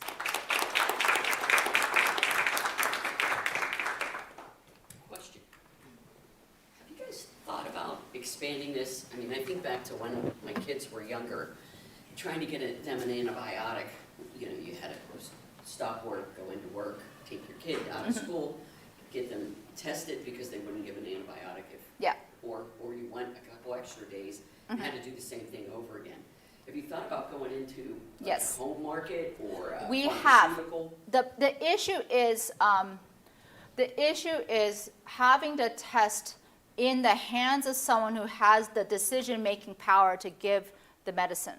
So as a parent, you can do the test, but a doctor cannot prescribe that medication without knowing the test. And how can they verify that they know that person's doing it correctly? And there's too much liability on that doctor for us to really have a slam dunk sell at this point. We hope that we can just demonstrate this would work, and then in the medical field would jump on it. But it was not easy flow of decisions. It's more like the flow of decision making that was, difficult. Do you guys have a patent on this? We do have a patent. And what part? Our patent is very broad. Our patent covers simply the PCR technology with the integrated optics, software, and artificial intelligence. And it's super broad. That means anybody that has any of those cannot be in that market. Is there any difference in, appreciable difference in accuracy of the results relative to the testing facilities? the accuracy is very similar. We actually published in 2 journals, peer-reviewed journals, based on our testing, and we use one commercial unit, which is used in standard testing in facilities, and we compare the results with our system, and the results were very similar, within the same range of accuracy. Yeah, because we use PCR technology, we have the same accuracy as a regular gold standard. Yeah. What is the accuracy of? Yeah. PCR accuracy is up to 98%, 96, 98%. The other one would be antigen testing. So, if for COVID, you have the stuff at home that's antigen, that's only 80%. Yeah. But, when you wanted to travel to another country, they say you have to do PCR because they want that 99% or 98%. Yeah. So there's a difference. Got it. Can you help me understand the testing protocol? It seems like there's 2 different circumstances where an animal will be tested. Using your goat farmer as the example. Sure. Do they test every animal for that particular worm? Or do they wait Not all. until? Well, so different animals do it differently. So as an example, we were talking to a chicken farmer. They're not going to test every chicken because they have like 1 million chickens. They will just go into that area and they'll take like 5 samples from the floor to test if there's anything. I am not sure exactly how the goat farmer will do it, if he's going to do something similar to that, or whether there's specific animal that they're going to test. That's why was one of the reasons why we ended up with the cattle market as our first market, because they are testing every single animal. Okay. They're testing every single animal, and I assume they're testing every single animal for multiple diseases, different yeah. diseases. So ultimately, your vision is to create test kits for particular diseases. Yes. And you can test multiple diseases with a single sample? Depending, yes. There's some technical stuff. So we can't 100% guarantee Sure. every single test, but yeah, I mean, it would be what they want and we'll be talking to the market and see what they usually lump So together. certainly I understand how farmers that use the device to test for something treatable, Yes. I get that. But some of the diseases that you mentioned Mm-hmm. are diseases that when they enter a herd, it's not treatable, they have to, So trick is one of those, right? Kill the Trick, herd, right? trick is not curable, and they essentially have to kill them. However, you can prevent it from spreading. so So what they were saying was you can test it before the breeding season, and then you can segregate, and you can try to keep a herd that is safe so that's the protocol for testing? for that one. Okay. And then there's another protocol for testing, which is anytime you have a animal that crosses state borders, every single one has to be So tested. government requires that you test Government every requires that. And that's kind of where we're going with the Department of Agriculture discussions, but we didn't want to bring it up just yet. But that is kind of where we're going in the future. I know there was a wide range of sort of price points on the kits. Yes. But sort of what's your margin on the kits? The cost to develop a kit is about $3. And depending on the type of disease, that's where the overall cost will be between $5 to $50. Yeah. It's about, That's about where- $5 to make. Yeah. That's where our Does your margin price is. per kit go up based upon the type of Yes, what of you're disease. testing for? Yes. So your percentage is 15%, $3 a kit, Even more. plus $5. $5. Well, yeah, so I guess if it were just $5, then it wouldn't be that much. So but when we're looking at the list of all the PCR tests that the testing facilities have, there are some that are $5, but most of them are $20. That's why the financial models are like $20, $30. But For a $5 kit, we will use maybe $3 to make the kit. Yeah. Now, for the more expensive ones, maybe the cost of manufacturing will go a little higher, $15 or so, Mm-hmm. but our margin will be $15 or $20 on that. As So well. should you get to the point where you need to manufacture 1,000 units? Yes. What's the plan to scale production? So our plan was, in the beginning, we were going to just do it in our facility in Centerville. We were considering using a contract manufacturer, but it's also possible that we could then just do it in-house as well. It's all off-the-shelf components. It's actually not that difficult to put together. It's just the time and labor. So, yeah.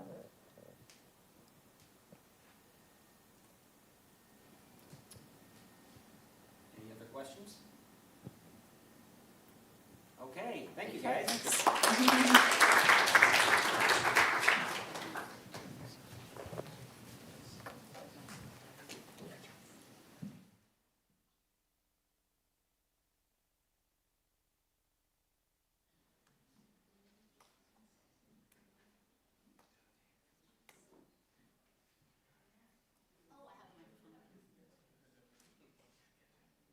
You guys good? Everybody good?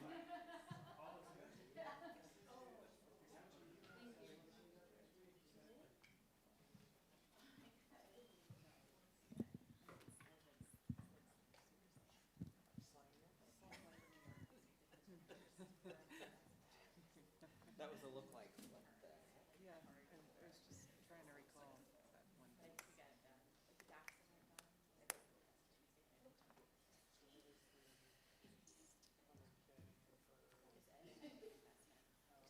So Vince, what are they doing at the end of the street here? Down by the, Is it gas lines or is it it's something? probably gas or water. They had Okay. a water problem several weeks ago. Gotcha.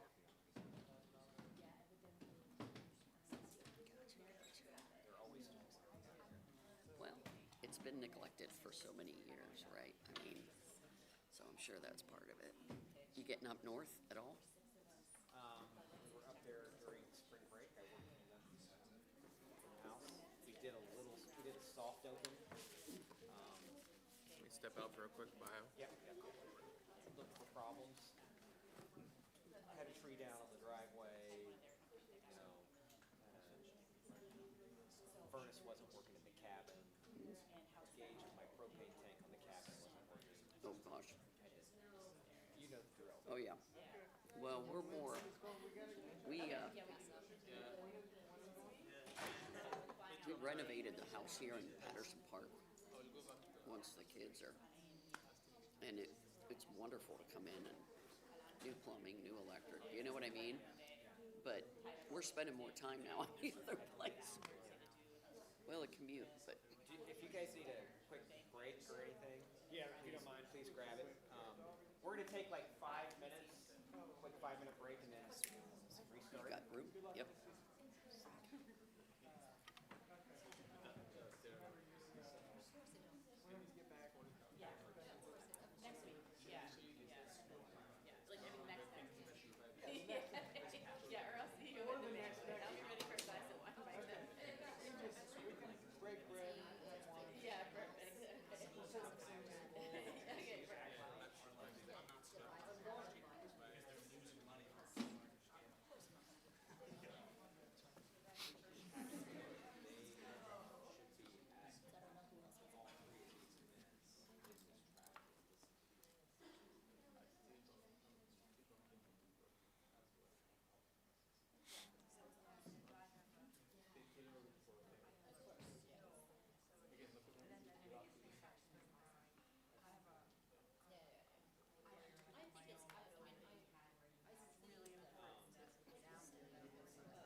room? I love your shoes. They are so cute. Are they comfy? Really? Yeah, they're adorable. Half my wardrobe is black, so, or navy, so it's like, if I can find a decent pair of shoes, and those are adorable. So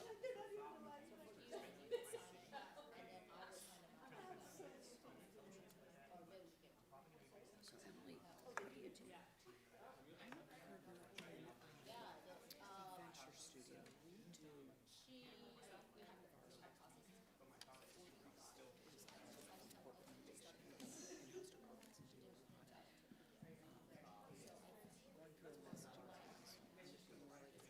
The way that I talked about it, because we've been doing a lot of exercises on how to work about 5 years old, so like we've sort of figured out where we are. Okay. But we do a lot of incorporate revenue stream, customer base, and new technology, and new product, and also optimize some of the we have a tech digital marketing guy who's just kind of a genius. He does Awesome. a lot of growth. And then Are you guys, all over? Yeah. my partner's from abroad, so I'm here in partnership. You guys ready? Then we build on that. Portland, Oregon? Yes. That's great. Okay, we're gonna start back up with Immobilize. Ready? Yep. Okay. Thank you. Hello, I'm Matusa Alavi, founder and CEO of Immobilize. I'd like to start with the origin story of our company. So it really started when my daughter's school went into lockdown. The text that every parent dreads receiving. Here I was sitting in a company with a bunch of scientists with 3 decades of research on the effect of intense light and lasers on the human eye for the Air Force. And we're all sitting around figuring out, is there anything we can do that we can make a difference in a situation like this? So it started us thinking about coming up with devices that can put out lasers or intense light LEDs to cause temporary visual disruption in the event of an active shooter to buy time before law enforcement arrive. So we start making these. We engage with our local school and law enforcement. They all thought this is great, but we realized lasers are really not the right thing. After quite a lot of development and reassuring everybody that these are eye safe, we could not get over the perception that lasers are going to cause eye damage. At the same time, this is what was going on. We're all familiar with all the protests that were going around the country, and police and their interaction was really a big problem. And because we were looking at, we had interactions with police, this was all happening around us. So this kind of overtook everything else that we're looking at. Is this not only a problem with safety and the danger that all these non-lethal options that police use bring, but also there's a great cost. This continues to today. I'm sure you're all familiar with the recent Ohio story where police raided a house with a toddler who was on a ventilator, putting flashbangs inside. So this is an ongoing issue across the board. And when we dig deeper into what is the real problem here, we see the real problem is this huge gap of the options that police have at their disposal. They start with something innocuous and safe, like verbal commands and flashlights, and the next thing they have to use are tasers and pepper spray and all that. And when we talk about danger, we are talking real. So tasers put 50,000 volts through the body. That can stop the heart, and it does on occasion. Pepper spray causes respiratory damage, can stop you breathing. Tear gas is banned by the Geneva Convention, so on and so forth. We're all very familiar with this. But as well as the human and the injury and the harm cost, there's actually a big dollar cost to this as well. Not only are billions being spent settling lawsuits around the country, but, for example, there's the Department of Justice is spending $14 billion just to foster this community relationship between cops and the public. And when we look at what is the best What is the ideal solution here? What do the two sides want? Well, the police want to get early authority. They want to get this command presence, get control of the situation and compliance. And the public just want to be safe, and they want police to make better decisions. So we realized that with the technology that we had, with the HALAR technology, we can fill that gap. We can make something that is going to be not harmful, is going to cause temporary disruption, and it's going to be something that the police can use early in de-escalating a situation. So what the value of our technology is on the police side, it enables them, gives them the opportunity to establish early authority. And it buys them time. Keep an eye on this 3 seconds. 3 seconds is a survey that we conducted of 200 officers across the United States. And we're like, what are the sort of non-lethals would you like? And what do you want out of them? And invariably they said, if you can give us 3 extra seconds, we'll buy it. On the public side, of course, it's safe. It is not going to cause any harm, and it helps police with their community relations. So that brings us around to our technology, HALAR. What is HALAR? It's flashing red and green, intense red and green light in specific sequences that are designed to disorient and distract. And what that does, it buys police the extra seconds they need, and it de-escalates the situation in a safe manner. So a lot of people ask me, how's the difference between that and flashing white light, which is what a lot of flashlights have? Well, we harness 4 different principles, and this is what multiplies the effect of HALAR. 1, your eye is more sensitive to green light than white light. That's a fact. So for every lumen you put out, the eye is just going to perceive green more than white. 2, the brain processes colored light differently than white light. There's this imbalance between what the rods and the cones do, but essentially it causes distraction and disorientation. It also messes with your depth of field. This is the reason when you go to see a 3D movie, they give you a pair of these glasses that puts red in front of one eye, blue in front of the other, and suddenly the movie becomes 3D because now you see some things closer and some things further. This is also the reason police cruisers use flashing red and blue on top of their car and not flashing white. It is just not as distracting. So when you start flashing different colors very rapidly in front of the eye, you get this thing called a kaleidoscope effect.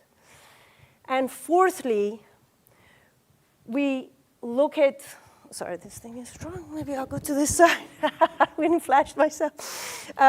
Look at the lead stimuli. And there are different ways that you can really intensify this startle effect. This is from a paper, so you can go from this amount of startle to this. And this is just how you are optimizing that lead stimuli.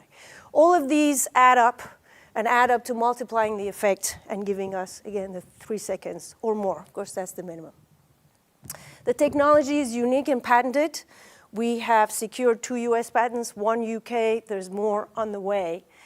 And fun fact about the patents, the first patent we ever got, the examiner called us. We got it without an office action. The examiner called us and said, well, I see how this is really unique.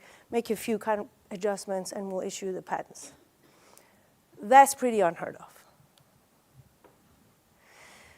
So this gave us the opportunity. We kind of bifurcated what our base technology was. We have the LED side of the house, which are, again, coming to this side, which are these products. So with the LEDs, we're looking at disrupting human vision. We have the HALAR TAC light. It is the size of a flashlight, tactical flashlight. Most of police officers carry these. Actually, every police officer carries a light, but most of them carry this size. And it has the quality white light that officers need with the HALAR added on as a stun mode. We're also working on HALAR Blitz. That is a non-pyro flashbang. So flashbang is a diversionary device that puts out light and sound, but it's an explosive, so it has fragments, it's flammable, it has smoke, it has all sorts of things associated with it. And here is a device that electronically puts out that intense light and sound and doesn't have the explosive aspects. So a lot of law enforcement are very interested in that because a lot of them are not allowed to or trained to use flashbangs, but all of them can use that. That one is also getting a lot of traction and interest from the Army. The laser side of the house is being developed as an R&D because now we don't have to worry about eye safety if we're shooting those at drones. So now it became an anti-drone technology that the Air Force is very interested in, and we just received the Phase 2 STTR to continue with R&D on that side. A few words about our competitors. On the law enforcement side, like I said, they all have flashlights. Their favorites are usually Streamlights and Surefires. Now, all of these put out a good quality white light, but that's pretty much it. So we have the white light that is comparable to what they put out, but we have this additional capability, so it's really very easy for them to swap. And then, of course, we know about the pain compliance non-lethals, but we're not really competing with them. We're complementary to all of these. But the interesting thing about this slide is, of course, we're not the only ones to think about, hey, let's come up with new non-lethals. There's another company called WRAP. They make this thing called a bowler wrap, which is like a Spider-Man thing that when you press it, it shoots out a cord, wraps around a suspect's legs. And as much as there's quite a few issues with that, obviously, you can't always ensure that it's going to work. And as well as these cords have barbs at the end, so if you're shooting it at somebody's head or torso, that's not quite so good. But it's interesting to see what's happened to them, because the market for this is huge. Here's bowler wrap. They're publicly traded, and they have a market cap of 100 million. They have one customer segment, which are law enforcement. For our technology, we have 4. We have law enforcement, we have the military, we have what we call gearheads. These are tactical gear enthusiasts who look at what police and law enforcement and military buy and have them think hunters and so on. And of course, we have a very large consumer market of people who are worried about personal safety, think parents whose kids are in college and so on and so forth. So there's really quite a large market there to be tapped, including just in the US. Our go-to-market strategy is fourfold. First of all, you're going to meet Dorsey in the next slide, but we have partnered with a 50-year veteran flashlight manufacturer called Dorsey. They operate out of Columbus, Ohio, and they have been our partner from the beginning. They've made a lot of our prototypes, from the early laser shooting prototypes to the LED ones. And they are going to be manufacturing and selling and distributing our products. So obviously, they already established we're going to make use of that. We are going to target tactical trainers as our first adopters. Once a tactical trainer gets to test this and sees the value, they're going to become our advocates to all the other law enforcement. We're going to go to industry events, both law enforcement and military centered, as well as we've noticed that our SBIR and STTR contracts gives us the opportunity to do government business development inside the fence. Of course, we're going to reach a wider audience with online and social media presence, and also go to distributors, both to the commercial gearhead population and the specific ones for law enforcement and military. We have the team that can implement this.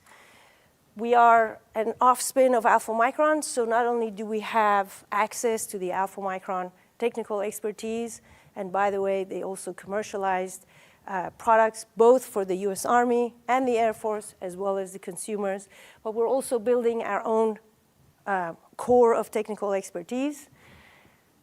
Obviously, we also need the marketing side, and we're ramping that up, and I'm happy to say we've got a University of Dayton intern who's sitting right over there and is really helping out with putting that story. So the marketing side is we talk with law enforcement and translate everything that they need and everything that's going to make sense for them to the language that we need.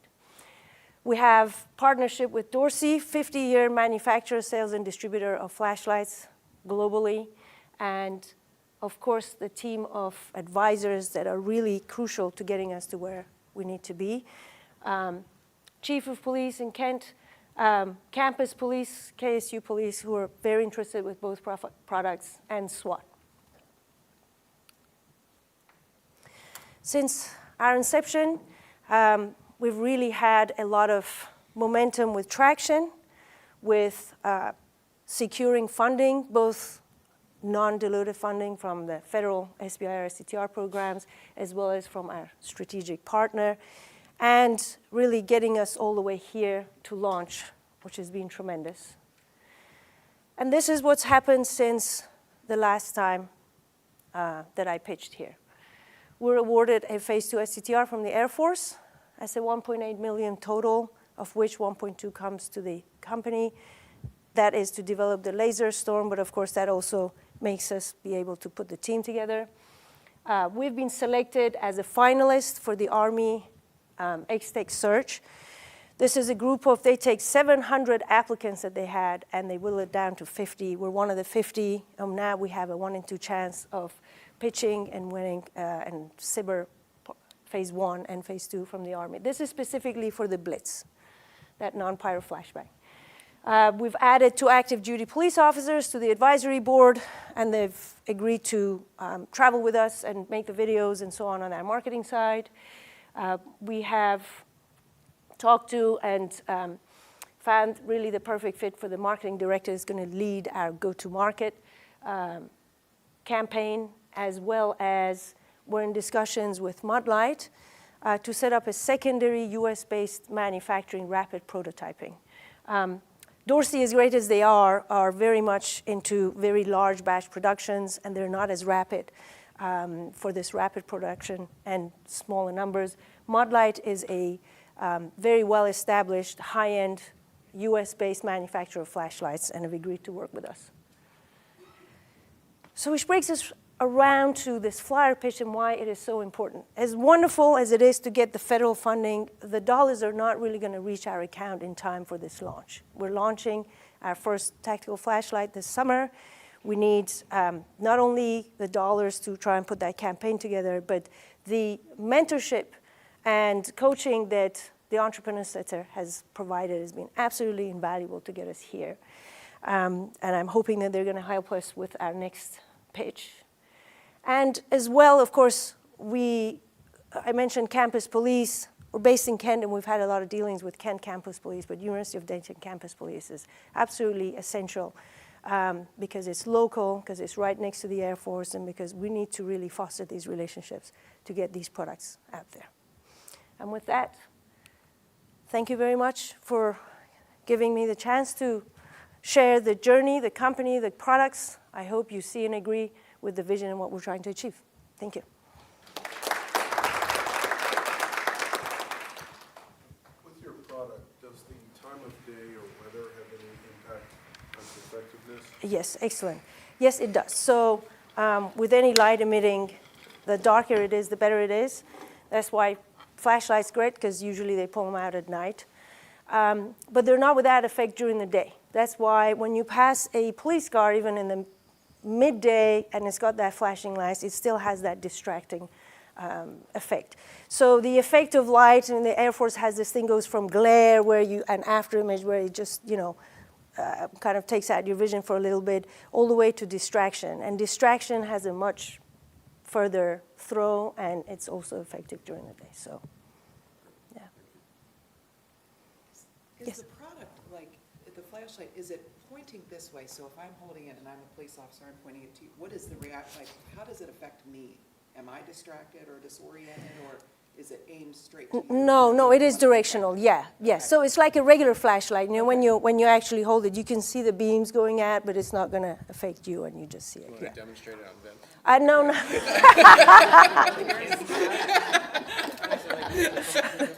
maybe after the judging, not quite before. Yeah.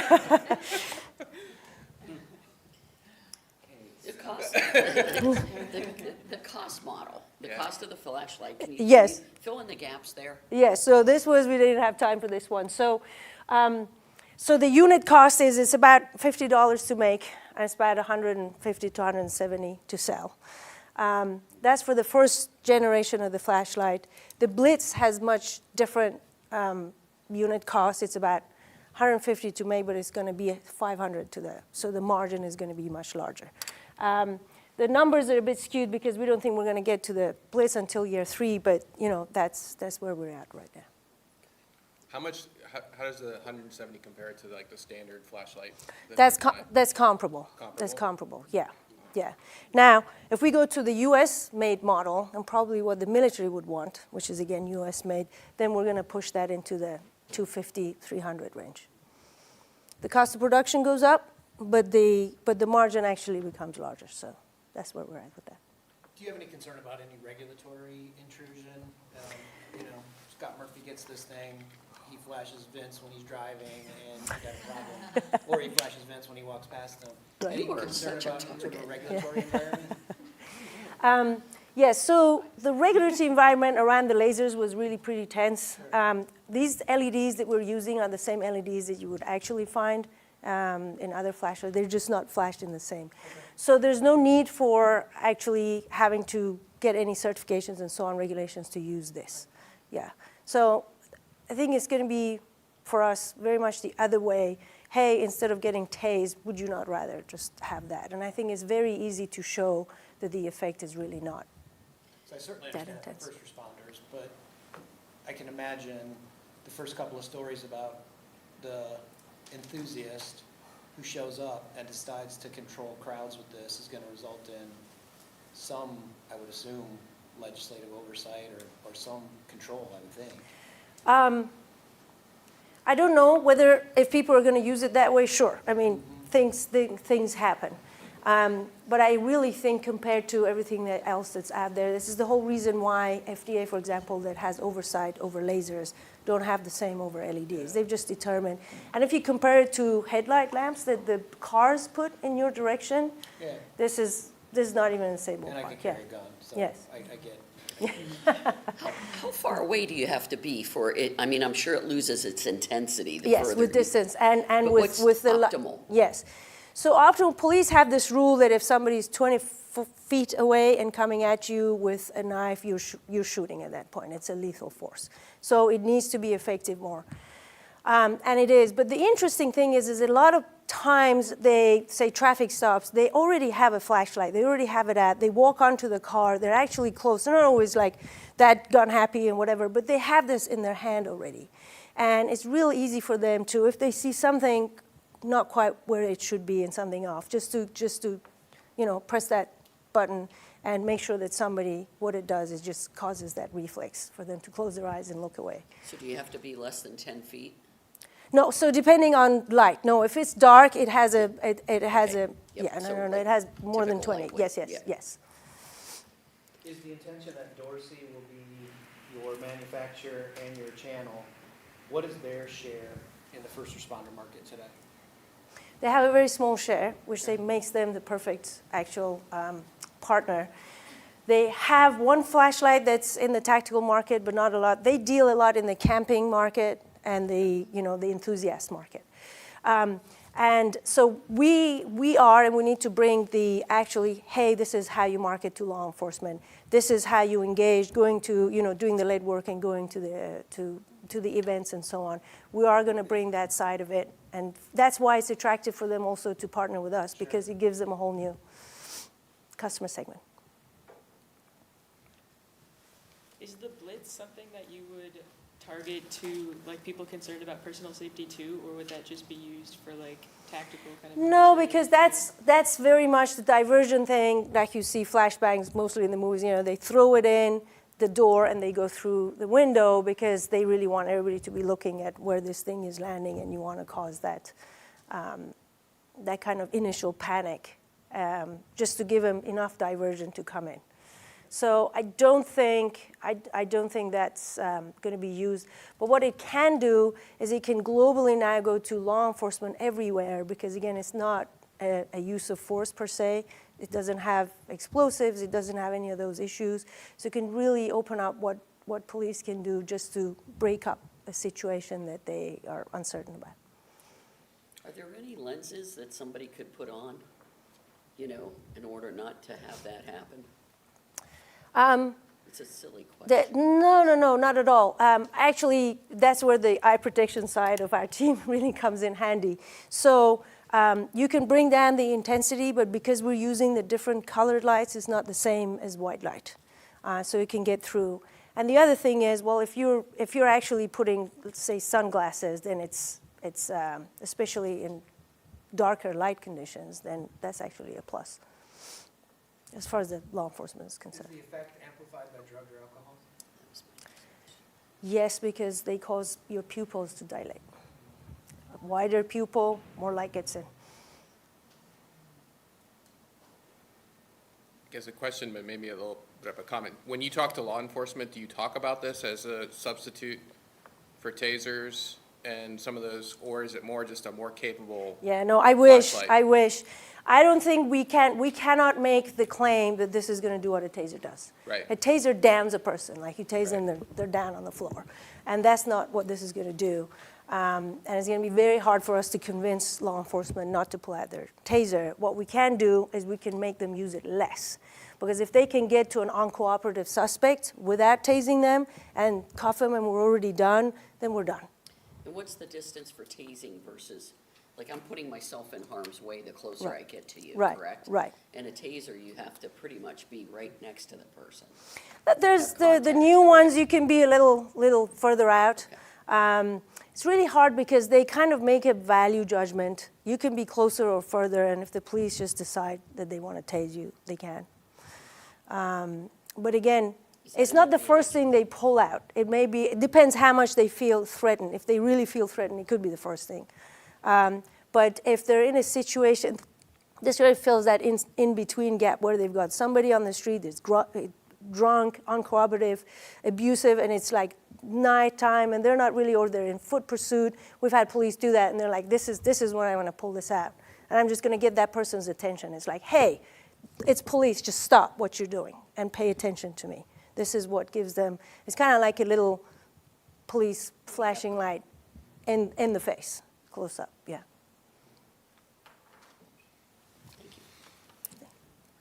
Any other questions? Thank you very much. Thank you. So you have to touch somebody to tase them? Yeah. Okay, well, I don't know. Ask Vince. I don't know. I haven't been tased. So that's why I was looking for what the advantage would be, okay? Have you been tased? I haven't, but my daughter's boyfriend was pulling her mom for her car. Yeah. His dad's a law enforcement, and he made his dad tase him before he would give it to my daughter. And he said, he laid down in his bed, and he's like, it's unbelievable. See, I would rather have my kid Carry something. okay, so she travels constantly. She can't carry these on the plane. And she won't check her bags because she's new. Can't keep the taser on the plane. But could you carry that? Sure. Just an LED light. I know, that'd be an advantage in my opinion on your market, but she mentioned that, but it's a lot less evasive. Yeah, yeah. I would agree with that.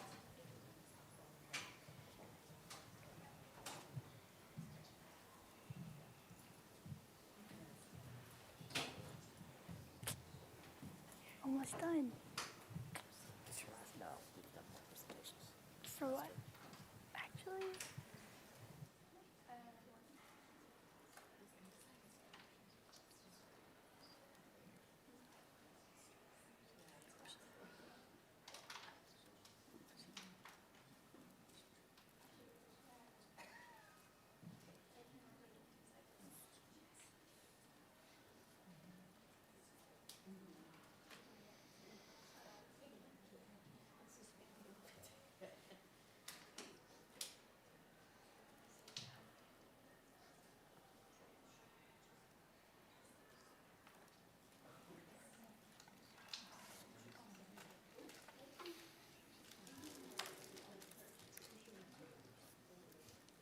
You guys ready?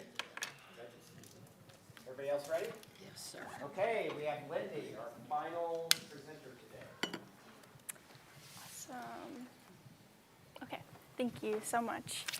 I'm going to start off by asking everybody a question. Can I see a show of hands for who thinks which one has a worse environmental impact? Who thinks it's the 200-mile plane ride? Okay. And how many people think it's that trip to the mall?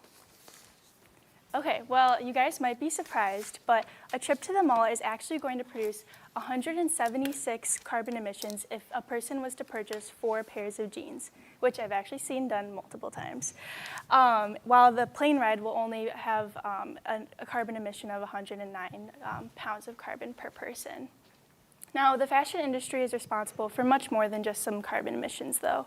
The fast fashion industry every year is responsible for 20% of global water waste, 10% of those carbon emissions that we talked about, and they dump over 92 million tons of old clothing and textiles in landfills in overseas countries every year.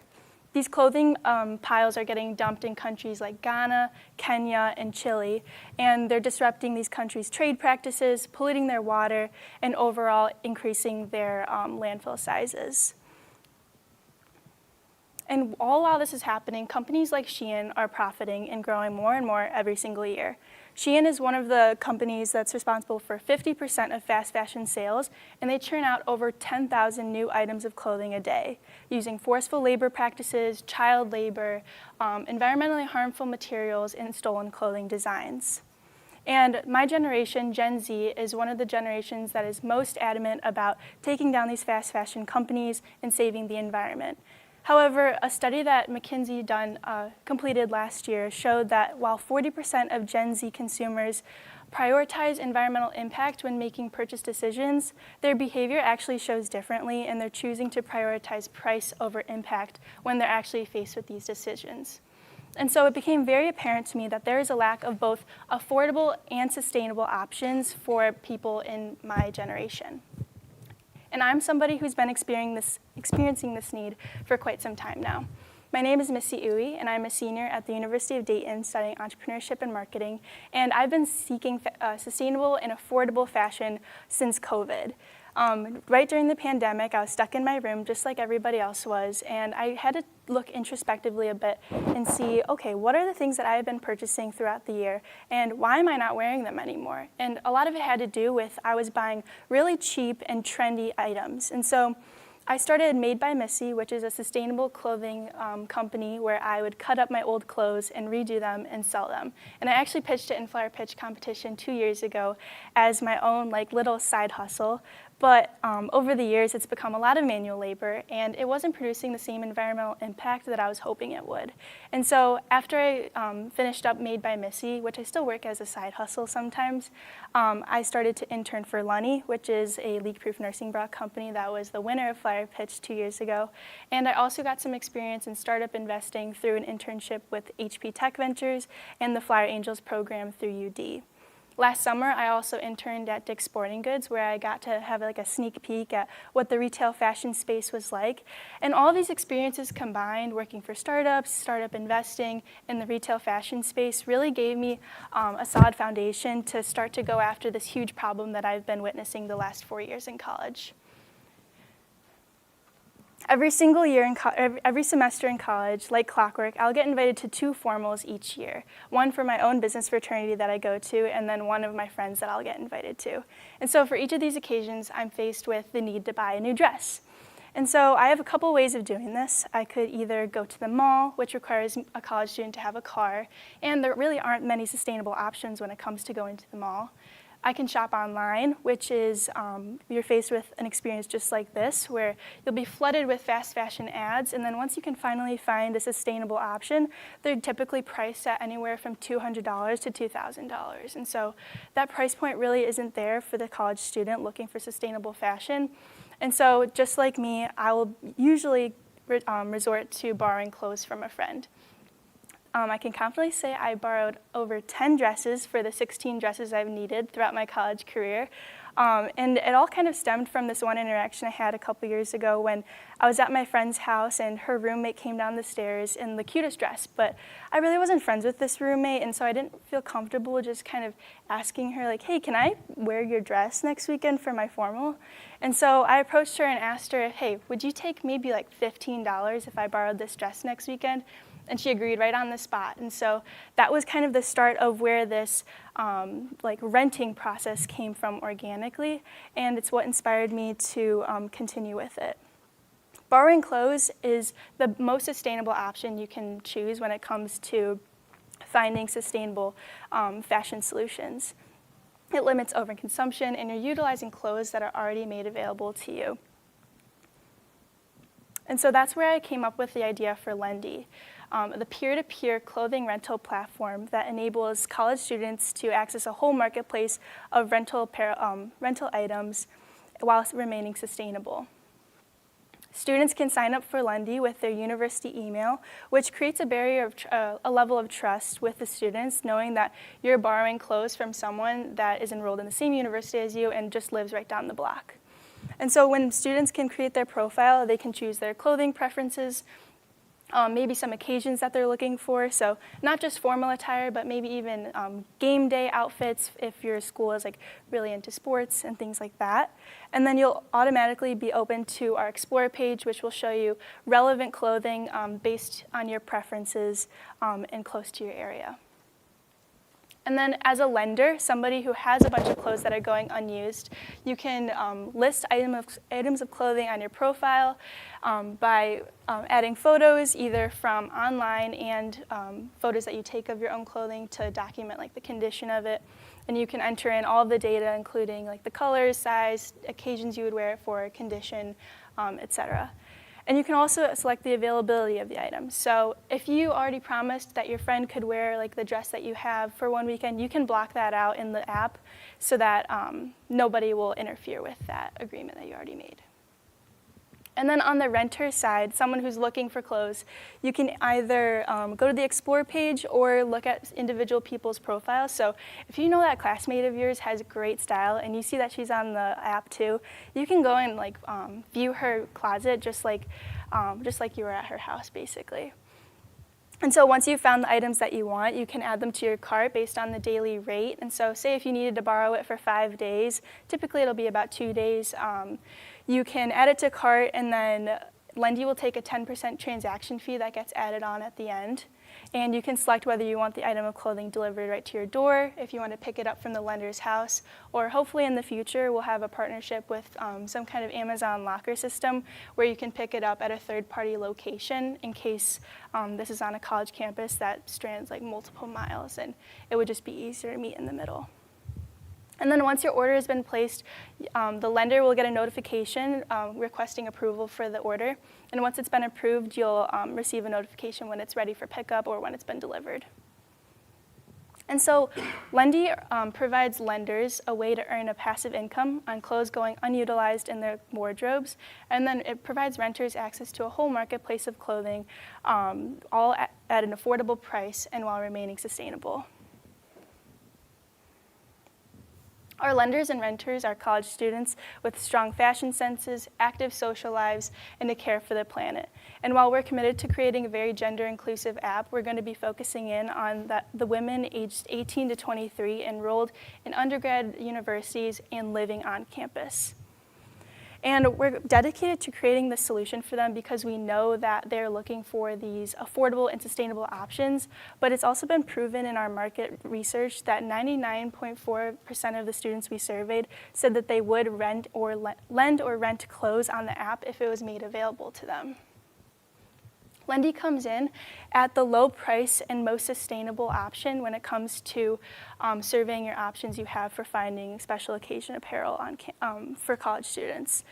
You'll see below, Shein is the company I was talking about earlier, but a lot of people resort to places like Amazon or even Rent the Runway or Nuuly. However, when we go to compare those rental platforms, Nuuly and Rent the Runway are both subscription-based models, which most students can't afford at the price point of $75 to $100. And you also have to rent multiple items of clothing if you want to get that one dress that you need for that one occasion. And then two other competitors that are more direct competitors are Pickle and By Rotation. By Rotation is a UK-based company, and the average price of an item of clothing on their app is $45 to $50. So for multiple days, that's still right out of the college student's price point, and Pickle being the same. And so Lendy comes out as not only the low-cost leader, but also as a company that is dedicated to creating a seamless clothing rental process through an exceptional user experience, visually appealing user interface, and sophisticated algorithms that will show relevant and show-stopping fashion apparel. We'll find our market by putting up brand awareness events at each college we plan to launch at. And so these can include clothing swaps or partnering with student organizations to host educational talks about sustainability and fashion and how the two come together. And we'll also launch a strong social media campaign with brand ambassadors so that we can build our audience where they're most seen. And we'll also implement referral programs. So every user of Lendy can become a recruiter for Lendy by sending out their referral code, which earns them a $5 credit for each sign-up that they earn.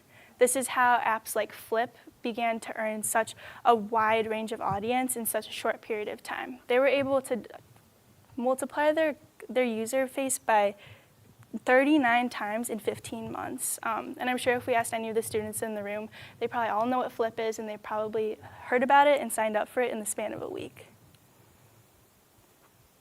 And Lendy operates based on a transaction fee, like I talked about a little bit before. But when we get into the numbers and use the University of Dayton as a case study, with 5,000 students, that would equate to about 17,000 times that students are typically renting or buying special occasion items only for one wear. And so if we were to convert 100% of those, that would total out to about $56,000. However, we know we're not going to be converting all 100% of those. And so our sales goals reflect us capturing 15% of the market at each of the college campuses that we hope to expand to by the year 2028. And I picked these college campuses, one, because of their large student population, but also because of their high involvement in Greek life. Greek life is one of the main targets that we're going to be going after for these special occasion apparel, but also these schools tend to have high engagement in sports as well.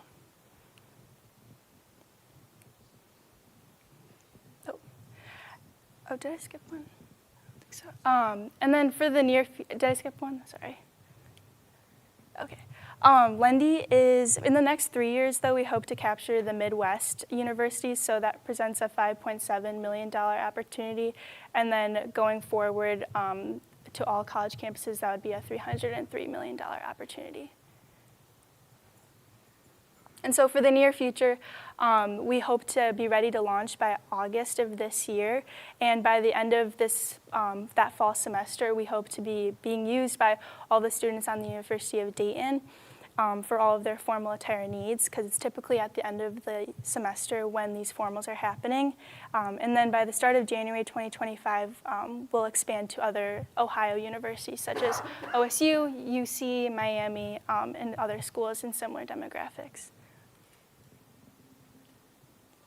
So since January, our team has been working to develop the back end and front end, and I can confidently say we're about 70% away through the back end, and we've established an online presence on LinkedIn, and we've also sourced potential full-time developers for after graduation. My whole team are currently students right now, so we're all working on this part-time, hence why the growth isn't maybe as high as we expected it to be. And we've also spent some time gathering more primary market data to help us form our year-long marketing strategy. And so where Flyer Pitch comes in, with the money earned in Flyer Pitch, we can hire 2 or 3 full-stack developers to complete our product development and also take that money towards our brand ambassador costs and referral code needs. And this is my awesome team. Angela and Lexi are sitting right over there, actually. They have been the best teammates to work with this whole year. They've been working tirelessly, developing everything and filling in the blanks on all the pieces I am not an expert at. But I just wanted to take a second to recognize them for how empowering they are and how dedicated they are to the mission. So without further ado, thank you so much, and I'll now open it up for questions.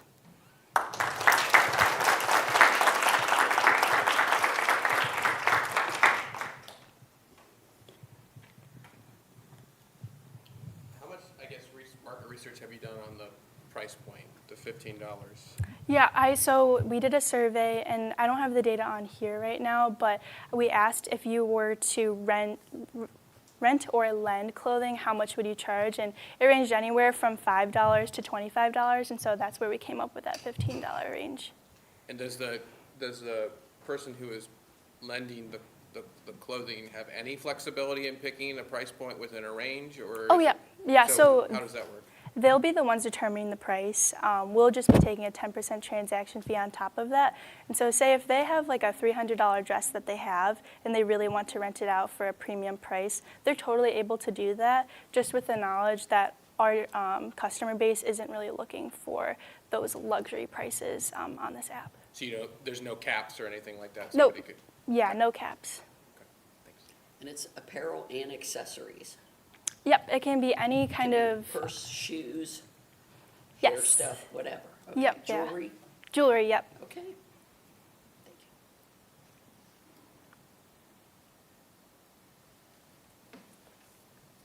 Have you thought about like adding like so say I borrow a piece of clothing, I really like it, a means to like buy it? That's a great idea. It's definitely in the realm of possibilities. That's how the app Newly actually works, is you can rent these clothes, and then you can buy it at a discounted price. I would definitely consider adding that to the app's capability, but we hadn't implemented that so far. Do you have any sense of how you'll handle a circumstance that Scott rents my suit and he ruins it? Yeah, so one of the At least it ideas, wasn't Vince. I thought it would be Vince. Did he get tased? Vince rents half my suit. That's just not nice. That's just not nice. so one of the scenarios we thought about before was having like an authorization done. So when you rent that $15 dress, you know that if you ruin it, you might be charged the full $50 it's worth. And so that's one avenue we're thinking about, but I've also been building out a premium model so that if you're a high volume lender and you're seeing a lot of turnover, you can buy into this premium membership that will grant you insurance, and so it'll cover any damages that happen to you. It'll also give you a boost in your listing order, like seen on the Explore page and things like that. Is the fee paid by the renter or the rentee? The fee will be paid by the renter, and this was because of a personal pain point I found with using Poshmark. I don't know if you're familiar, but Poshmark's a similar app, but it's only resale, not renting, and it's international.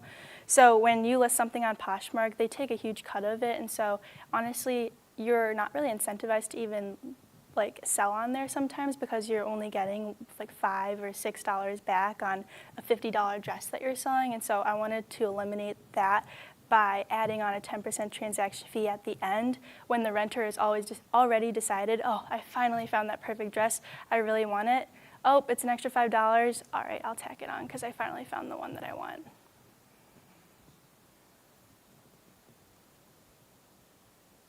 Are you expecting that you'd have to, you borrow something, it's like buying a piece of clothing online, it doesn't fit me.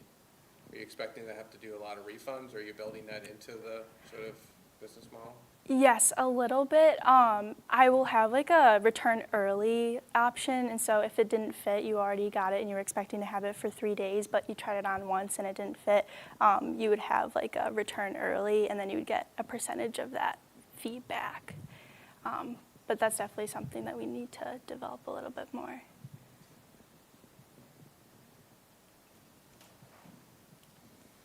Awesome. Other questions?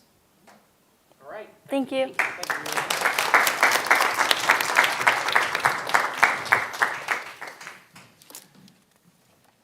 Okay, great job. Another round of applause for the presenters today. Great job.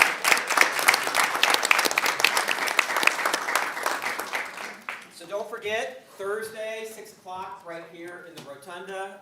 We will have our reception, and then we'll be announcing the winners, which these guys are going to go figure out, but we'll be announcing the winners on Thursday evening.